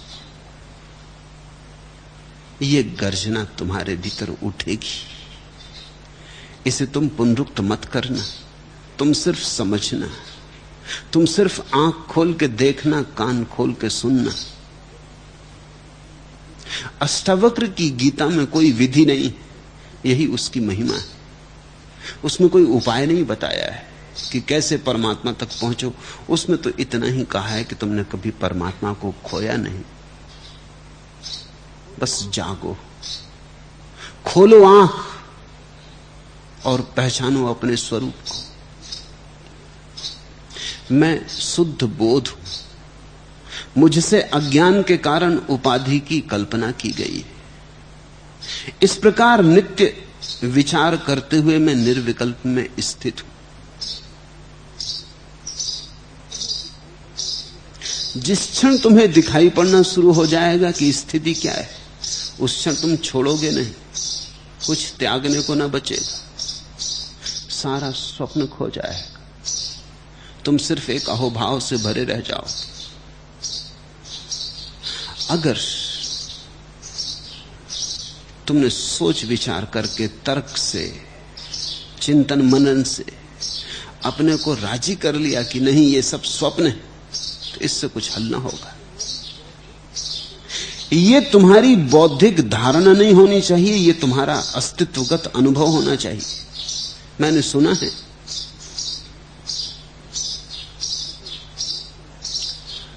मुल्ला नसरुद्दीन से उसकी एक पड़ोसी महिला ने कहा, 5 वर्ष पूर्व मेरा पति आलू खरीदने गया था, परंतु आज तक लौटा नहीं। बताइए मैं क्या करूं? मुल्ला ने खूब सोचा, सिर मारा, आंखें बंद की, बड़ा ध्यान लगाया, फिर बोला, ऐसा है मेरी सलाह मानिए, आप गोभी पका लीजिए। 5 साल हो गए, पति आलू लेने गया था, नहीं लौटा, जाने दीजिए, आप गोभी पका लें या और कोई सब्जी पका लें। महिला कुछ पूछ रही है, मुल्ला कुछ उत्तर दे रहा है। तुम जब किसी से पूछते हो कि मैं दुखी हूं, क्या करूं, तो अष्टावक्र को छोड़ के जो भी उत्तर दिए गए वो बस ऐसे हैं कि गोभी पका लीजिए। कोई ना कोई उपाय बताया जाता है कि ये उपाय कर लो, इस उपाय से सब ठीक हो जाएगा। उपाय से भ्रांति कटती नहीं। समझने की कोशिश करें। एक आदमी हिंसक है, वो सुनता है हिंसा बुरी, हिंसा पाप, उसके मन में भी भाव उठता है अहिंसक होने का, क्योंकि हिंसा पाप ही नहीं है, हिंसक को दुख भी देती है। जो दूसरे को दुख देना चाहता है, देने के पहले अपने को दुख दे लेता है। जो दूसरे को दुख देता है, वो देने के बाद भी उस दुख को भोगता रहता है। यह असंभव है कि दूसरे को हम दुख दें और खुद दुखी ना हो जाएं। जो हम देंगे उसे हमें अपने हृदय में पालना पड़ेगा, और जो हमने दिया है उसकी पश्चाताप की छाया हमें काटती रहेगी। तो जो आदमी हिंसक है वो धीरे धीरे अनुभव कर लेता है कि हिंसा है तो बुरी, लेकिन करूं क्या, अहिंसक कैसे बनूं। वो पूछता है अहिंसक कैसे बनूं, फिर उसे अहिंसक बनने की विधि बताने वाले लोग। वो हिंसक आदमी उन विधियों का पालन भी करने लगता है, लेकिन उन विधियों के पालन करने से उसकी हिंसा थोड़ी मिटती। वो उन विधियों के पालन करने में ही हिंसक हो जाता है। वो दूसरे के साथ हिंसा बंद कर देता, अपने साथ शुरू कर देता। उसकी हिंसक वृत्ति कैसे जाएगी? कल तक वो दूसरों के साथ हिंसा कर रहा था, अब अपने साथ करता है। मैंने सुना है एक आदमी बहुत हिंसक था, उसने अपनी पत्नी को धक्का दे दिया, वो कुएं में गिर के मर गई। उसे बड़ा दुख हुआ। किसी तरह अदालत से तो बच गया, सिद्ध ना हो सका, लेकिन उसके प्राणों में बड़ा झंझावात हो गया। उसने कहा बहुत हो गया। गांव में एक जैन मुनि आए थे, वो उनके पास गया। उसने कहा कि महाराज मुझे मुक्त करो, आप जैन मुनि हैं और अहिंसक, और अहिंसा आपका परम धर्म, मैं हिंसक हूं, मुझे किसी तरह मुक्त करो। मुनि ने कहा तो तुम मुनि दीक्षा ले लो। उसने कहा मैं अभी तैयार हूं, इसी वक्त। हिंसक आदमी, क्रोधी आदमी कोई भी चीज शीघ्रता से भी कर लेता है। जो किसी की हत्या कर दे शीघ्रता से, वो अपनी भी हत्या कर ले शीघ्रता से, कुछ अड़चन नहीं। मुनि ने कहा बहुत लोग आते हैं, लेकिन तुम जैसा संकल्पवान, वो संकल्प नहीं था, वो तो सिर्फ हिंसक आदमी की वृत्ति है। वो क्षण में कर गुजरता है, फिर पछताता रहे चाहे जिंदगी भर, लेकिन उसकी मूर्छा इतनी प्रगाढ़ होती कि वो कुछ भी करना चाहे तो क्षण में कर लेता है। और चुनौती दे दी। मुनि ने कहा कि तुम फिर मुनि हो जाओ। उसने कहा मैं अभी तैयार हूं। इधर मुनि सोच ही रहे थे, उसने कपड़े गिरा के वो नग्न खड़ा हो गया। उसने कहा कि दें दीक्षा। मुनि ने कहा बहुत देखे लोग, तुम बड़े तपस्वी, बड़े तुम्हारे पुण्यों का फल है। वो मुनि हो गए। मुनि ने उनको नाम शांतिनाथ दे दिया। अब वो ऐसे अशांतिनाथ थे, मगर मुनि ने नाम शांतिनाथ दे दिया इसी आशा में कि चलो ये। उनकी बड़ी ख्याति हो गई, क्योंकि उन्होंने सब मुनियों को प्रतियोगिता में पछाड़ दिया। कोई 2 दिन का उपवास करे तो वो 4 दिन का करे, कोई 4 घंटे सोए तो वो 2 घंटे सोए, कोई छाया में बैठे तो वो धूप में खड़े रहे। पुराने हिंसक हिंसा का सारा ढंग अपने पर ही लौटा लिया। हिंसा खुद पे लौटने लगी, आत्महिंसा हो गई। उन्होंने सबको मात कर दिया। वो तो धीरे धीरे बड़े ख्याति उपलब्ध हो गए, दिल्ली पहुंच गए।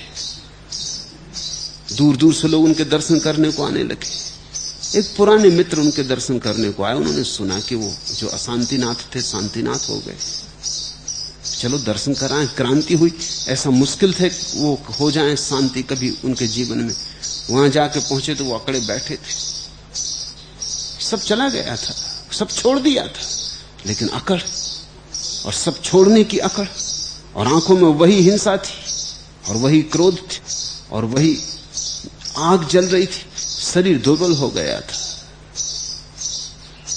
शरीर सूख गया था। खूब तपस्या की थी, लेकिन भीतर की आग शुद्ध होकर जल रही थी। देख तो लिया मित्र को, पहचान भी गए, लेकिन अब इतने महा तपस्वी एक साधारण आदमी को कैसे पहचाने। मित्र भी देख लिया, पहचान भी गया कि उन्होंने भी पहचान लिया है, लेकिन वो पहचान नहीं रहे, इधर उधर देखते नहीं उसकी तरफ। आखिर उसने मित्र ने पूछा कि महाराज, बड़े दूर से दर्शन को आया हूं, आपका नाम क्या है? उन्होंने कहा शांतिनाथ। अखबार नहीं पढ़ते, रेडियो नहीं सुनते, टेलीविजन नहीं देखते, सारी दुनिया जानती, कहां से आ रहे हो? महाराज गांव का गंवार हूं, कुछ ज्यादा जानता करता नहीं, पढ़ा लिखा भी ज्यादा नहीं। फिर थोड़ी देर ऐसी और बात चलती रही। उस आदमी ने फिर पूछा कि महाराज नाम भूल गया आपका। महाराज तो भन-भना गए, कह दिया एक दफे कि शांतिनाथ, समझ में नहीं आया, बहरे हो? वो आदमी बोला कि नहीं महाराज, जरा बुद्धि मेरी कमजोर है। मगर शांतिनाथ का असली रूप प्रकट होने लगा। वो फिर थोड़ी देर बैठा रहा। उसने फिर पूछा कि महाराज नाम भूल गया? तो वो जो उन्होंने पिच्छी रख छोड़ी थी, जैन मुनि रखते पिच्छी, उठा के उसके सिर पर दे मारी। बोले 1000 दफे समझा दिया, तू ऐसे नहीं समझेगा, शांतिनाथ। उसने कहा महाराज बिल्कुल समझ गए, अब बिल्कुल कभी नहीं भूलेगा। इतनी हम जानना चाहते थे, कुछ फर्क हुआ कि नहीं हुआ? आप बिल्कुल वही है।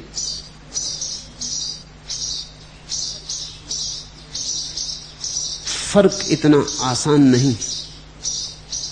अगर ऊपर ऊपर से विधि और व्यवस्थाएं की जाएं तो फर्क होता ही नहीं, दिखाई पड़ता है। इसलिए मैं सूत्र को महाक्रांति का सूत्र कहता हूं। तुम औषधियों में मत पड़ना, जागो। जागने के उपाय करने की जरूरत नहीं, जागने के उपाय करना सोने की तरकीबें खोजना है। जागना है तो अभी और यहीं, या तो अभी या कभी नहीं। कल पे मत छोड़ो। विधि का तो मतलब यह होता है कल पे छोड़ दिया, स्थगित कर दिया। सुन ली बात, ठीक है, अब साधेंगे, जन्म जन्म लगते हैं तब कहीं मिलता है, ये तो तरकीब है। जनक का वचन है, अहो दुख का मूल द्वैत है, उसकी औषधि कोई नहीं। क्योंकि मूलतः तुम दो नहीं हुए हो, इसलिए औषधि की कोई जरूरत नहीं है। टूटे नहीं, इसलिए जोड़ने की कोई आवश्यकता नहीं है। तुम जुड़े ही हो। सिर्फ देखो, जागो, पहचानो। अलग हो कैसे सकते हो जीवन से? अस्तित्व से भिन्न हो कैसे सकते हो? श्वास श्वास जुड़ी। तुम कभी देखते नहीं जीवन का जोड़ कैसा रसपूर्ण, रस बहरा सब के भीतर एक दूसरे में बदलता जा रहा। जो श्वास अभी मेरे भीतर है, क्षण भर बाद तुम्हारे भीतर हो जाती, फिर भी तुम नहीं देखते। क्षण भर पहले मैं कहता था मेरी श्वास, क्षण भर बाद तुम्हारी हो गई। तो हम और तुम बहुत अलग नहीं हो सकते। क्षण भर पहले जो तुम्हारी सांस थी अब मेरी हो गई, तो हम और तुम बहुत अलग नहीं हो सकते। ये श्वास का धागा जोड़े हुए है। मैं अगर कहूं कि मैं तो अपनी ही सांस से जीऊंगा, हर किसी की ऐसी बासी और उधार सांस नहीं लूंगा, तो मर जाऊंगा। मैं कहूं कि ना हम दूसरों के जूते पहनते, ना दूसरों के कपड़े, दूसरों की सांस कैसे ले सकते? तो ये सारी हवा दूसरों की सांस है। ये हजारों नासापुटों में जा रही, आ रही। और ध्यान रखना, आदमियों कोई नहीं है इसमें सम्मिलित, पशु पक्षी गधे घोड़े सब वृक्ष भी श्वास ले रहे, छोड़ रहे, हम सब जुड़े। देखो तुम प्राण का ये सागर, उसमें हम सब जुड़े। अभी नाशपाती का फल लगा या आम लगा या सेव लगा, वृक्ष पर लगा, इससे तुम खा जाओ। जो रसधार नाशपाती में बहती थी 24 घंटे बर्बाद तुम्हारा खून हो जाएगी, तुम्हारी हड्डी बनने लगेगी, तुम्हारी मज्जा हो जाएगी, तुम्हारा मस्तिष्क बन जाएगी। फिर एक दिन तुम मरोगे, फिर तुम खाद बन जाओगे, फिर कोई वृक्ष तुम में से रस ले लेगा, फिर फल बन जाएगा। तुम जब वृक्ष से नाशपाती को तोड़ के ला रहे हो तो ऐसा मत सोचना सिर्फ नाशपाती है, तुम्हारे बाप दादे उसमें हो सकते,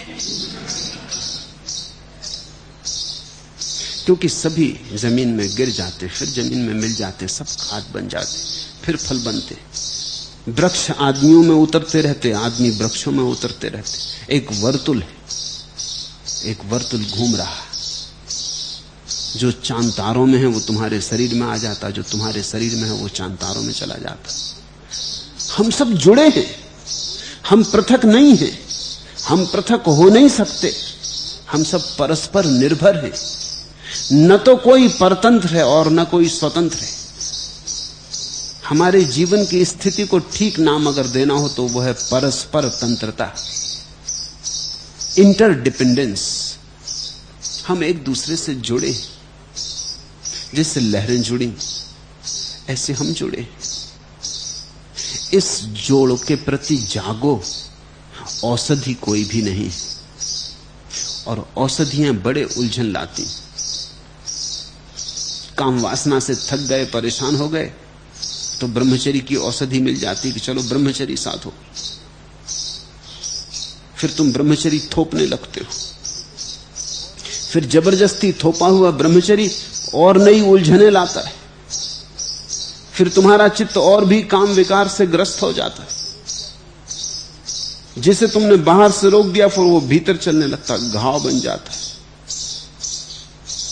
इन घावों से सावधान रहना। ये घाव बना बना के ही तुम रुग्ण और बीमार हो गए हो। जीवन को सहज स्वीकार करो। जीवन जैसा है उससे अन्यथा होने की चेष्टा भी मत करो। जीवन जैसा है ऐसा ही परमात्मा ने चाहा है। तुम इस चाह में अपने को विसर्जित कर दो। तुम कह दो तेरी मर्जी पूरी हो, तुम अपनी मर्जी बीच में मत लाओ। तुम कहो जो तू दिखाएगा देखेंगे, जैसा तू चलाएगा चलेंगे, जहां तू पहुंचाएगा पहुंचेंगे। तू डुबाएगा मझधार में तो वही हमारा किनारा। पहुंचा देगा तो पहुंच जाएंगे, नहीं पहुंचाएगा तो भी पहुंच गए, क्योंकि हम तेरे ऊपर छोड़ते। समर्पण की ये दशा तुम्हें एकदम निर्भर कर जाएगी। इसको अष्टावक्र ने कहा है चित्त की आंतरिक स्थिति में विश्राम, चैतन्य में विश्राम। फिर कहीं जाना नहीं, कुछ होना नहीं, कुछ बनना नहीं। ये सब अहंकार के ही खेल हैं। तुम कहते हो ये बन के रहूंगा। किसी को सिकंदर बनना है, किसी को बुद्ध बनना है, किसी को महावीर बनना है, लेकिन बनने का पागलपन है। तुम हो ही, इससे बेहतर कुछ हो नहीं सकता। पूर्ण तुम में विराजमान है। तुम लाख उपाय करो तो तुम पूर्ण से नीचे नहीं गिर सकते, क्योंकि पूर्ण तुम्हारा स्वभाव है। तुम कितने ही पाप करो इससे कोई फर्क नहीं पड़ता, तुम्हारी पूर्णता अकलुषित रह जाती है। तुम निरंजन हो, तुम्हारे अशुद्ध होने का कोई उपाय नहीं। इस सत्य में अपने को समर्पित कर देते ही क्षण भर में क्रांति घटित हो जाती। अहो दुख का मूल द्वैत है, उसकी औषधि कोई नहीं। यह सब दृश्य झूठ है, मैं एक अद्वैत शुद्ध चैतन्य रस हूं। उस रस को पहचानो, वही रस सब में बह रहा, कहीं वृक्षों में हरा होकर, कहीं पक्षियों में गुनगुनाहट होकर। वही रस मुझसे बोल रहा, वही रस तुम में सुनने चला आया है। हम उस एक ही महत रस की तरंगे। फिर कहां जाना, फिर क्या होना, फिर न कोई भविष्य है, न कोई लक्ष्य, न जीवन में फिर कोई प्रयोजन। फिर जीवन तो एक महोत्सव है। ये प्रतिपल चल रहा नृत्य, इसमें सम्मिलित हो जाओ, इससे झगड़ो मत, इसमें व्यर्थ तनाव मत खड़े करो, छोड़ दो अपने को इस बहाव में। ये गंगा जा रही सागर। मैंने सुना एक सम्राट आता था, उसने राह में एक भिखारी को देखा चलते, गठरी रखे सिर पर, दया आ गई, कह दिया भिखारी को कि तू भी आके बैठ जा रथ में, कहां जाना है उतार देंगे। भिखारी पहले तो बहुत सकुचाया, सम्राट का रथ स्वर्ण रथ, लेकिन इंकार करने भी कठिन था, सम्राटों की बात इंकार नहीं की जाती। चढ़ गया रथ पर, सिकुड़ के बैठ गया, लेकिन पोटली सिर पर रखे था सो रखे ही रहा। सम्राट ने कहा, अरे पागल, पोटली तो नीचे रख दे। उसने कहा कि नहीं मालक, मुझको बिठाया, यही क्या कम, अब और पोटली का बोझ भी आपके रथ पे रखूं? नहीं नहीं, अब तुम जब खुद ही चढ़ बैठे हो रथ पे, तो पोटली तुम सिर पे रखो कि नीचे रखो, क्या फर्क पड़ता है? वजन तो रथ पर ही है। ये जो विराट का रथ चल रहा है, इसमें तुम नाहक ही पोटली सिर पर रखे बैठे हो। तुम कहते हो कि नहीं महाराज, आपने बिठा लिया, इतना ही बहुत, पोटली भी आप पर रखे। नहीं नहीं, लेकिन तुम हर क्षण परमात्मा में ही हो, सारा बोझ उसका है, तुम नाहक बीच में ये पोटली बांधे बैठे हो। ये पोटली है अहंकार की, ये पोटली है भ्रांति की, ये पोटली है द्वैत की, द्वंद्व की, ये पोटली है संघर्ष की। इसे रखो, करो समर्पण और बह चलो। बहाव धर्म है, समर्पण धर्म की संक्रांति है। मैं शुद्ध बोध हूं, मुझसे अज्ञान के कारण उपाधि की कल्पना की गई है। इस प्रकार नित्य विचार करते हुए मैं निर्विकल्प में स्थित हूं। संस्कृत में जो शब्द है विमर्श, उसका ठीक अर्थ विचार नहीं होता। अहम बोध मात्रा, मैं केवल बोध मात्र हूं, होश मात्र, होश मेरा स्वभाव है। से सब स्वप्नवत है। मया अज्ञानात उपाधि कल्पिता, और से सब मेरी कल्पना के कारण पैदा हुआ है। एवं नित्यम विमर्शिता मम स्थित निर्विकल्पे, और मेरा विमर्श, विमर्श शब्द समझने जैसा, अंग्रेजी में एक शब्द है रिफ्लेक्शन, तो वो ठीक अर्थ है विमर्श का।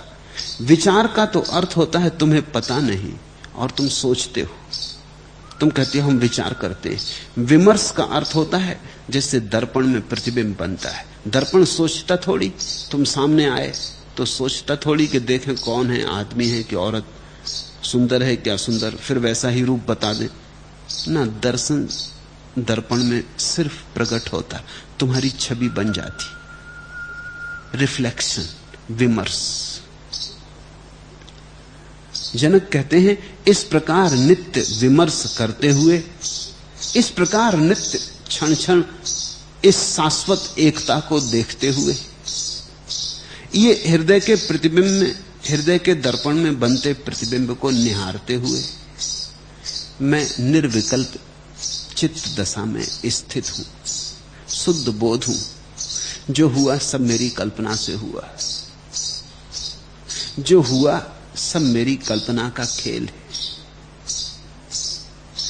कल्पना मनुष्य की शक्ति है। पूरब के शास्त्र कहते हैं कि कल्पना परमात्मा की शक्ति है। कल्पना का ही दूसरा नाम माया, माया अर्थात परमात्मा ने कल्पना की है। परमात्मा की कल्पना का परिणाम है ये विराट विश्व, और आदमी जो कल्पना करता है उसका परिणाम है हम सब की छोटी छोटी दुनियाएं। हर आदमी अपनी अपनी दुनिया में रहता है, अपनी अपनी दुनिया में बंद। तुम ऐसा मत सोचना कि हम सब एक ही दुनिया में रहते हैं। जितने आदमी हैं यहां उतनी दुनियाएं एक साथ। इसलिए तो दो आदमी मिलते हैं तो टकराहट होती, दो दुनियाएं टक्कर खाती, कठिन हो जाता है। अकेले अकेले सब ठीक चलता है, दूसरे के साथ जुड़े की अड़चन हुई, क्योंकि दो दुनियाएं, दो ढंग, दो विचार की शैलियां एक दूसरे के साथ संघर्ष करने लगती। हमारी कल्पना ही हमारी दुनिया बन जाती। कल्पना की शक्ति बड़ी है। कल्पना का अर्थ है जो हम सोचते हैं वैसा होने लगता है। जो हम सोचते हैं उसके परिणाम बनने लगते, उसके चित्र उभरने लगते।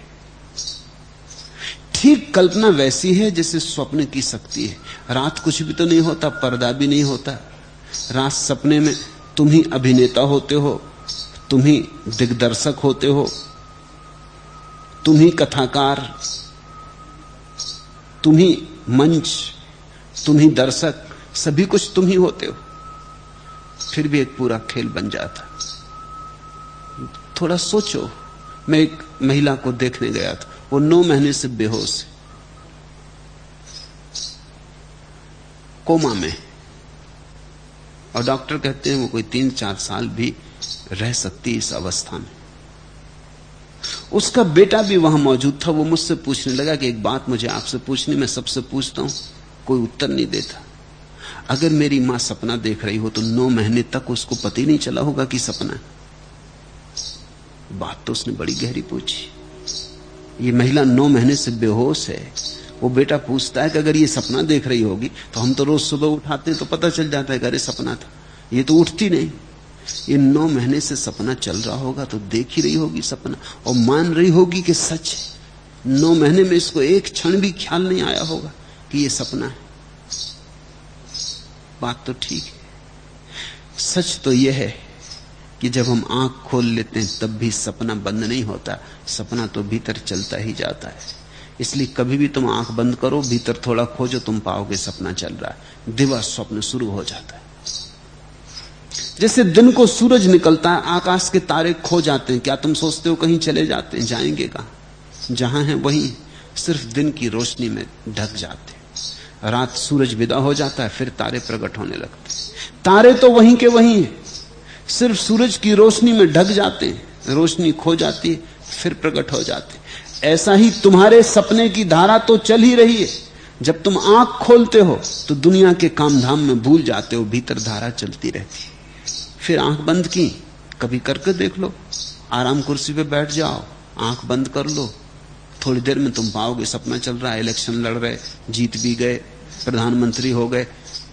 और इतना ही नहीं, प्रधानमंत्री होकर जिन जिन को तुम्हें मारना उनका सफाया भी कर दिया, जिन जिन को जेल भेजना उनको जेल भी भेज दिया, और जिन जिन को तुम्हें मंत्री बनाना उनको मंत्री भी बना लिया। तभी पत्नी आ गई चाय लेके कि चाय तैयार है, चौंक के तुम बैठ गए, अपनी चाय पीने लगे। तब तुमको समझ में आया कि अरे कहां खो गए थे। जागे जागे भी सपने की धारा भीतर बह रही। तुमने शेख चिल्ली की कहानियां पढ़ी? वो सब तुम्हारी कहानियां हैं, वो आदमी की कहानियां।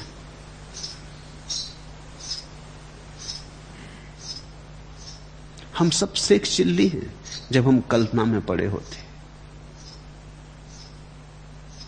जब तक कल्पना पूरी समाप्त ना हो जाए तब तक शेख चिल्लीपन समाप्त नहीं होता।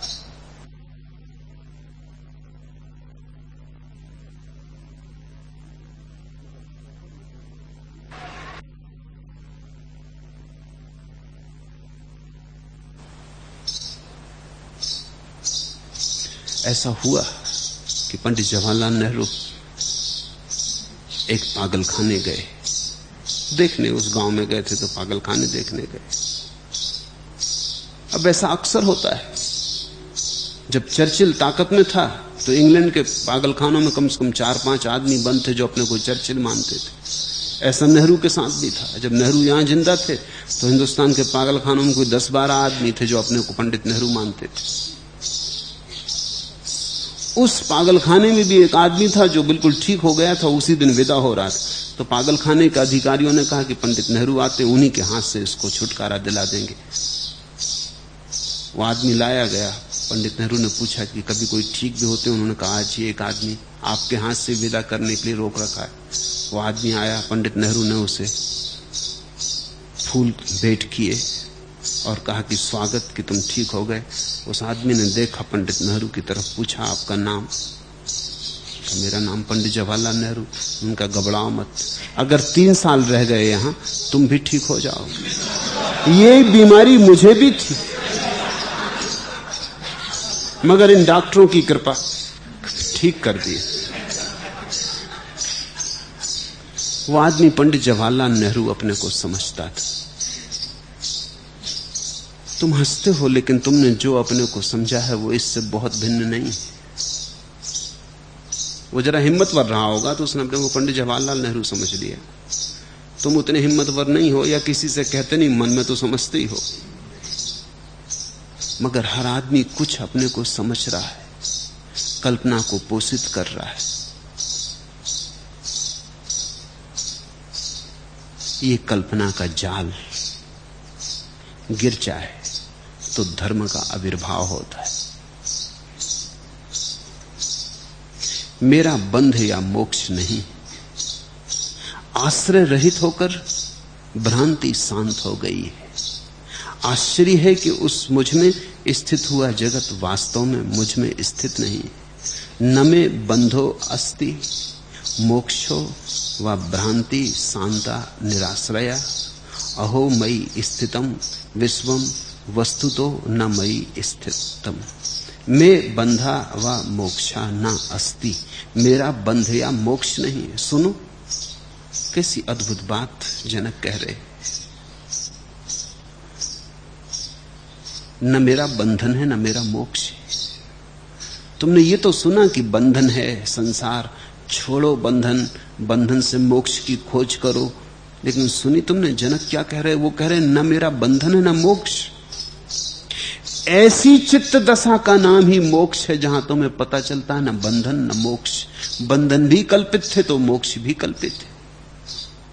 कथा है जीसस के जीवन में कि वो एक गांव में आए और उन्होंने एक वृक्ष के नीचे कुछ लोगों को बड़े उदास देखा, बड़े परेशान देखा, बड़े दीन दुर्बल। उन्होंने पूछा तुम्हें क्या हुआ, तुम पे कौन सी विपदा आ गई? उन लोगों ने कहा विपदा हम पे बड़ी आई, हम लोग बहुत घबरा गए, हमने बड़े पाप किए और हम नरक से डर रहे हैं, हम थर थर कांप रहे हैं। अब मुसलमानों का नरक खतरनाक तो होने ही वाला है। अगर नरक जाओ तो हिंदुओं का चुनना, वहां थोड़ी अस्त व्यस्तता रहेगी, मुसलमानों का मत चुनना। अगर वहां कोई चुनाव हो तो भारतीयों का चुन लेना, जर्मन या इस तरह के लोगों का नरक मत चुन लेना, क्योंकि वहां बड़ी चुस्ती, वहां सब नियम की पाबंदी, वहां रुस्वत भी ना चलेगी कि जरा रुस्वत दे दी और आग से जरा बच गए या जरा ठंडी आग में डलवा लिया आपने को, कुछ ना चलेगा। अब मुसलमानों का नरक, वो तो ठीक से सताएंगे, छोड़ेंगे नहीं, वो तो बड़े धार्मिक रूप से सताएंगे। उन्होंने कहा हम बड़े घबरा गए हैं, पाप बहुत किए, हम घबरा रहे हैं, हम कप रहे हैं, और मरने का दिन करीब आ रहा है, दोजख में पड़ेंगे, नरक में सड़ेंगे, तो हमें चैन नहीं। जीसस और आगे बढ़े, एक वृक्ष के नीचे उन्होंने और लोगों को बैठे देखा, वो बड़े आशा से भरे बैठे थे, लेकिन आशा में भी भय था। और उन्होंने बड़ी तपस्या की थी, उपवास किए थे, धूप में शरीर को गलाया, सताया था, रूख सूखे हड्डियां हो गए थे। उन्होंने पूछा तुम्हें क्या हुआ, तुम पे कौन सी विपदा पड़ी? उन्होंने कहा हम स्वर्ग की तैयारी कर रहे हैं, नरक का भय है तो हम स्वर्ग की तैयारी कर रहे हैं, हम पुण्य अर्जन कर रहे हैं, मगर फिर भी डर लगता है कहीं चूक तो ना जाएंगे। सब दांव पे लगा दिया, जीवन दांव पे लगा दिया, लेकिन स्वर्ग लेके रहेंगे, बहिष्ठ में पहुंच के रहेंगे। मगर उसी चिंता में हम परेशान भी हैं, तनाव भी मन में बना है। जीसस और आगे बढ़े, उन्होंने एक तीसरे वृक्ष के नीचे कुछ लोगों को बैठे देखा जो बड़े मस्त थे। उनकी हालत बिल्कुल अलग थी, न तो नरक से घबराए थे जैसे लोग, वैसे भी न थे स्वर्ग के लिए लोभ से भरे लोग, वैसे भी न थे। वो बड़े मस्त थे, वो गीत गुनगुना रहे थे, नाच रहे थे, आनंद मग्न थे। उन्होंने पूछा तुम्हें क्या हुआ, तुम बड़े खुश हो, तुम पे कोई विपत्ति नहीं आई? उन्होंने कहा कि नहीं, क्योंकि हमने जान लिया न स्वर्ग है न नरक है, सब मन का खेल। दुख सुख दोनों ही मन की धारणाएं। दुख का आत्यंतिक रूप नरक है, सुख का आत्यंतिक रूप स्वर्ग है। सुख दुख दोनों मन में है, स्वर्ग नरक भी दोनों मन में।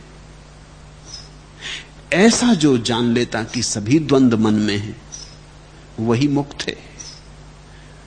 इस मुक्ति की आखिरी घोषणा जनक करते, मेरा बंध या मोक्ष नहीं। बंधन भी झूठे हैं तो मोक्ष कैसा? बंधन है ही नहीं तो मोक्ष कैसा? दोनों असत्य हैं। आश्रय रहित होकर भ्रांति शांत हो गई। अब मेरा कोई आश्रय नहीं, अब मैं किसी आशा के सहारे नहीं जी रहा। और जब आशा नहीं है तो निराशा नहीं होती। आश्रय रहित होकर भ्रांति शांत हो गई। आश्चर्य है कि मुझ में स्थित हुआ जगत वास्तव में मुझ में स्थित नहीं। यह आश्चर्य की बात है कि सारा जगत है, फिर भी मैं अकलुषित, फिर भी मैं निरंजन, फिर भी मैं पार। एक बौद्ध कथा है। दो भिक्षु एक नदी से पार होते थे कि बूढ़े भिक्षु ने देखा कि एक युवती नदी पार करना चाहती, तो वो घबरा गया। नदी गहरी है, शायद युवती कहे कि मेरा हाथ संभाल लो। वो अनजान मालूम होती है, सुंदर युवती है। वो उसके पास से निकला। युवती ने कहा भी कि मुझे नदी के पार जाना है, क्या आप मुझे सहारा देंगे? उसने कहा मुझे क्षमा करो, मैं भिक्षु हूं, स्त्री को मैं छूता नहीं। और उसके हाथ पैर कप गए और वो भागा, तेजी से नदी पार कर गया।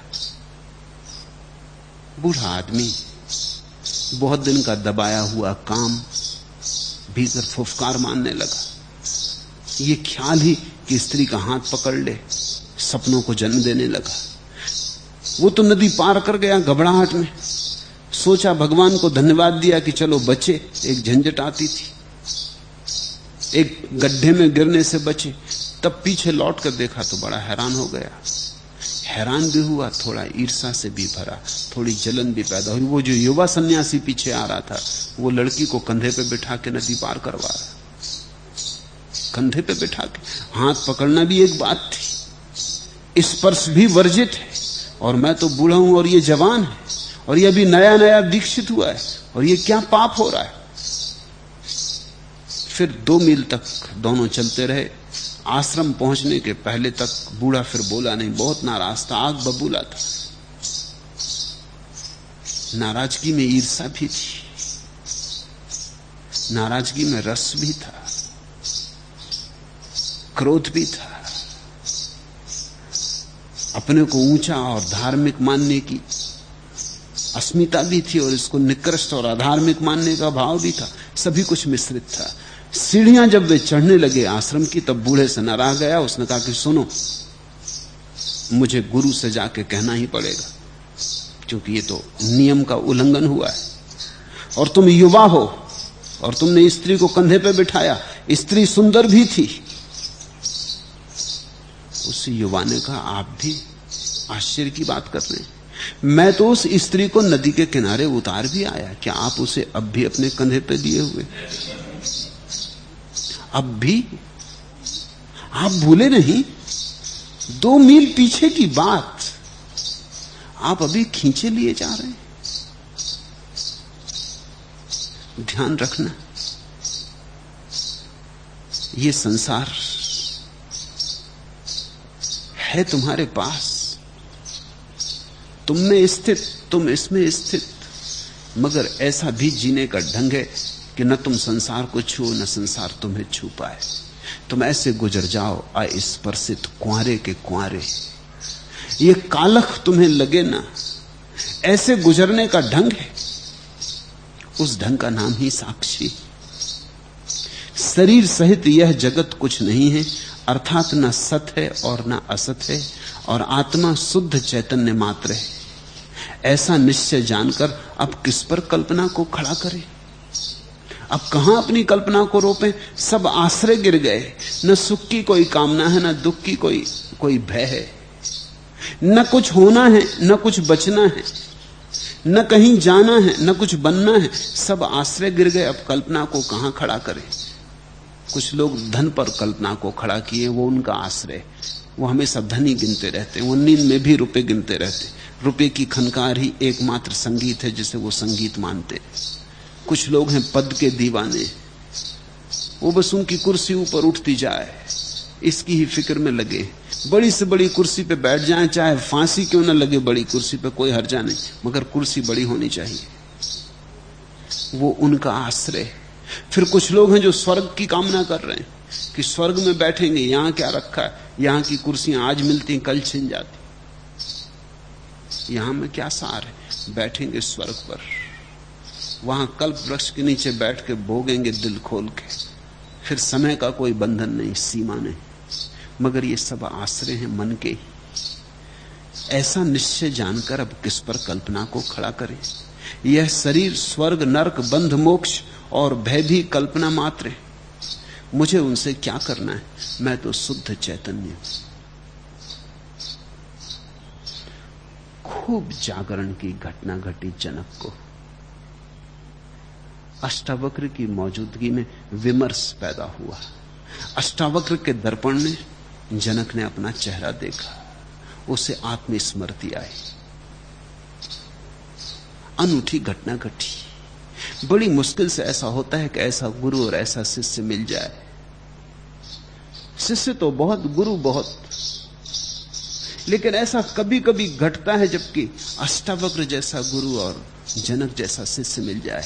जब ऐसी घटना घटती है, ऐसे गुरु और शिष्य का मिलन होता है, तो सत्य का विस्फोट न होगा तो क्या होगा। ऐसे शुद्ध दर्पण के सामने ऐसा सरल चित्त व्यक्ति विनम्र भाव से झुका हुआ खड़ा हो गया, उसे दर्शन हो गए। हो गई सिंह गर्जना। वो ऐसे बोलने लगा जैसे कभी ना बोला था। वो ऐसे बोलने लगा जैसा अष्टावक्र बोलते थे,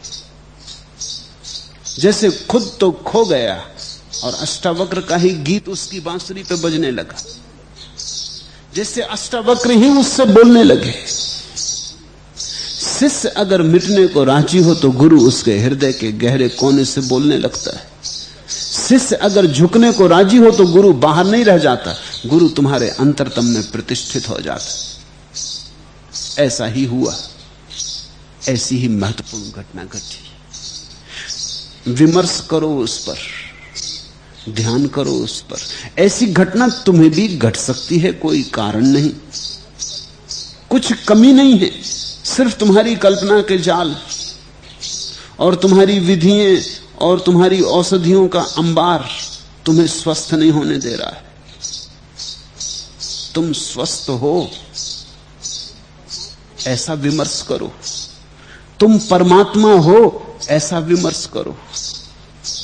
जो होना था हो ही चुका है, जो पाना था मिला ही है।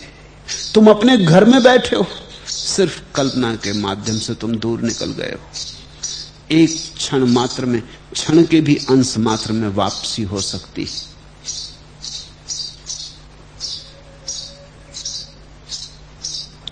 मुल्ला नसरुद्दीन अपने डॉक्टर के पास गया था। डॉक्टर साहब, कहने लगा वो, अगर किसी दिन मैं यहां आके पतलून की जेब से इतने नोट निकालूं कि आपके पिछली सभी बिलों का भुगतान हो जाए, तो आप क्या मानेंगे, क्या समझेंगे? डॉक्टर ने कहा, यही कि तुम किसी दूसरे का पतलून पहने हुए। तुम्हें भरोसा नहीं आता, मैं कह भी रहा हूं, तो भी तुम सुनते हो। तुम कहते हो हुआ होगा जनक को, मगर ये पतलून अपनी नहीं। तुम तो जानते हो अपनी पतलून में हाथ डालेंगे तो खाली। हाथ ही तुमने नहीं डाला है, खाली का तुमने भरोसा कर लिया है बिना खोजे। तुम तो सदा ये देखते हो कि जहां भी आनंद है वो किसी दूसरे के पास है, मेरे पास का। मुस्कुराहटें सब दूसरों की हैं, आंसू सिर्फ तुम्हारे, ऐसी तुम्हारी धारणा हो गई। दुख केवल तुम्हारे हैं, सुख सब पराए। ये गीत घटते हैं किसी और को, तुम्हारे जीवन में तो सदा दुख ही दुख बरसता है। ये अमृत बरसता होगा कहीं किसी सौभाग्यशाली को, तुम्हें भरोसा नहीं आता। मैं कहता हूं ये पतलून तुम्हारी है, हाथ तो डालो। तुम कहते हो क्या सार बार बार हाथ डालने से, वहां कुछ भी नहीं। तुमने कभी हाथ डाला ही नहीं और कुछ भी नहीं है, इस भ्रांति में तुम पड़ गए हो। एक बार अपने भीतर झांको तो।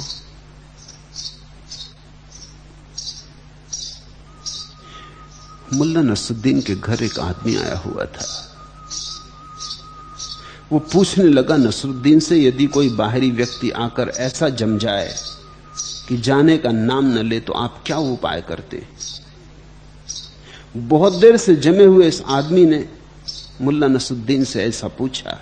मैं तो कुछ नहीं कर पाता, किंतु मेरी पत्नी बड़ी चतुर है।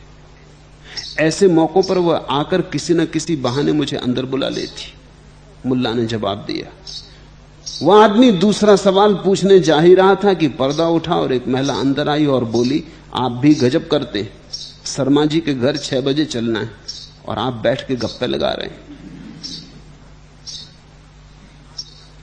गुरु का कुल काम इतना है कि जो तुम नहीं कर पा रहे हो वो तुम्हें चौंका दे। वो कह दे आके कि 6 बजे शर्मा जी के घर चलना है और तुम बैठ के गप्पे लगा रहे हो।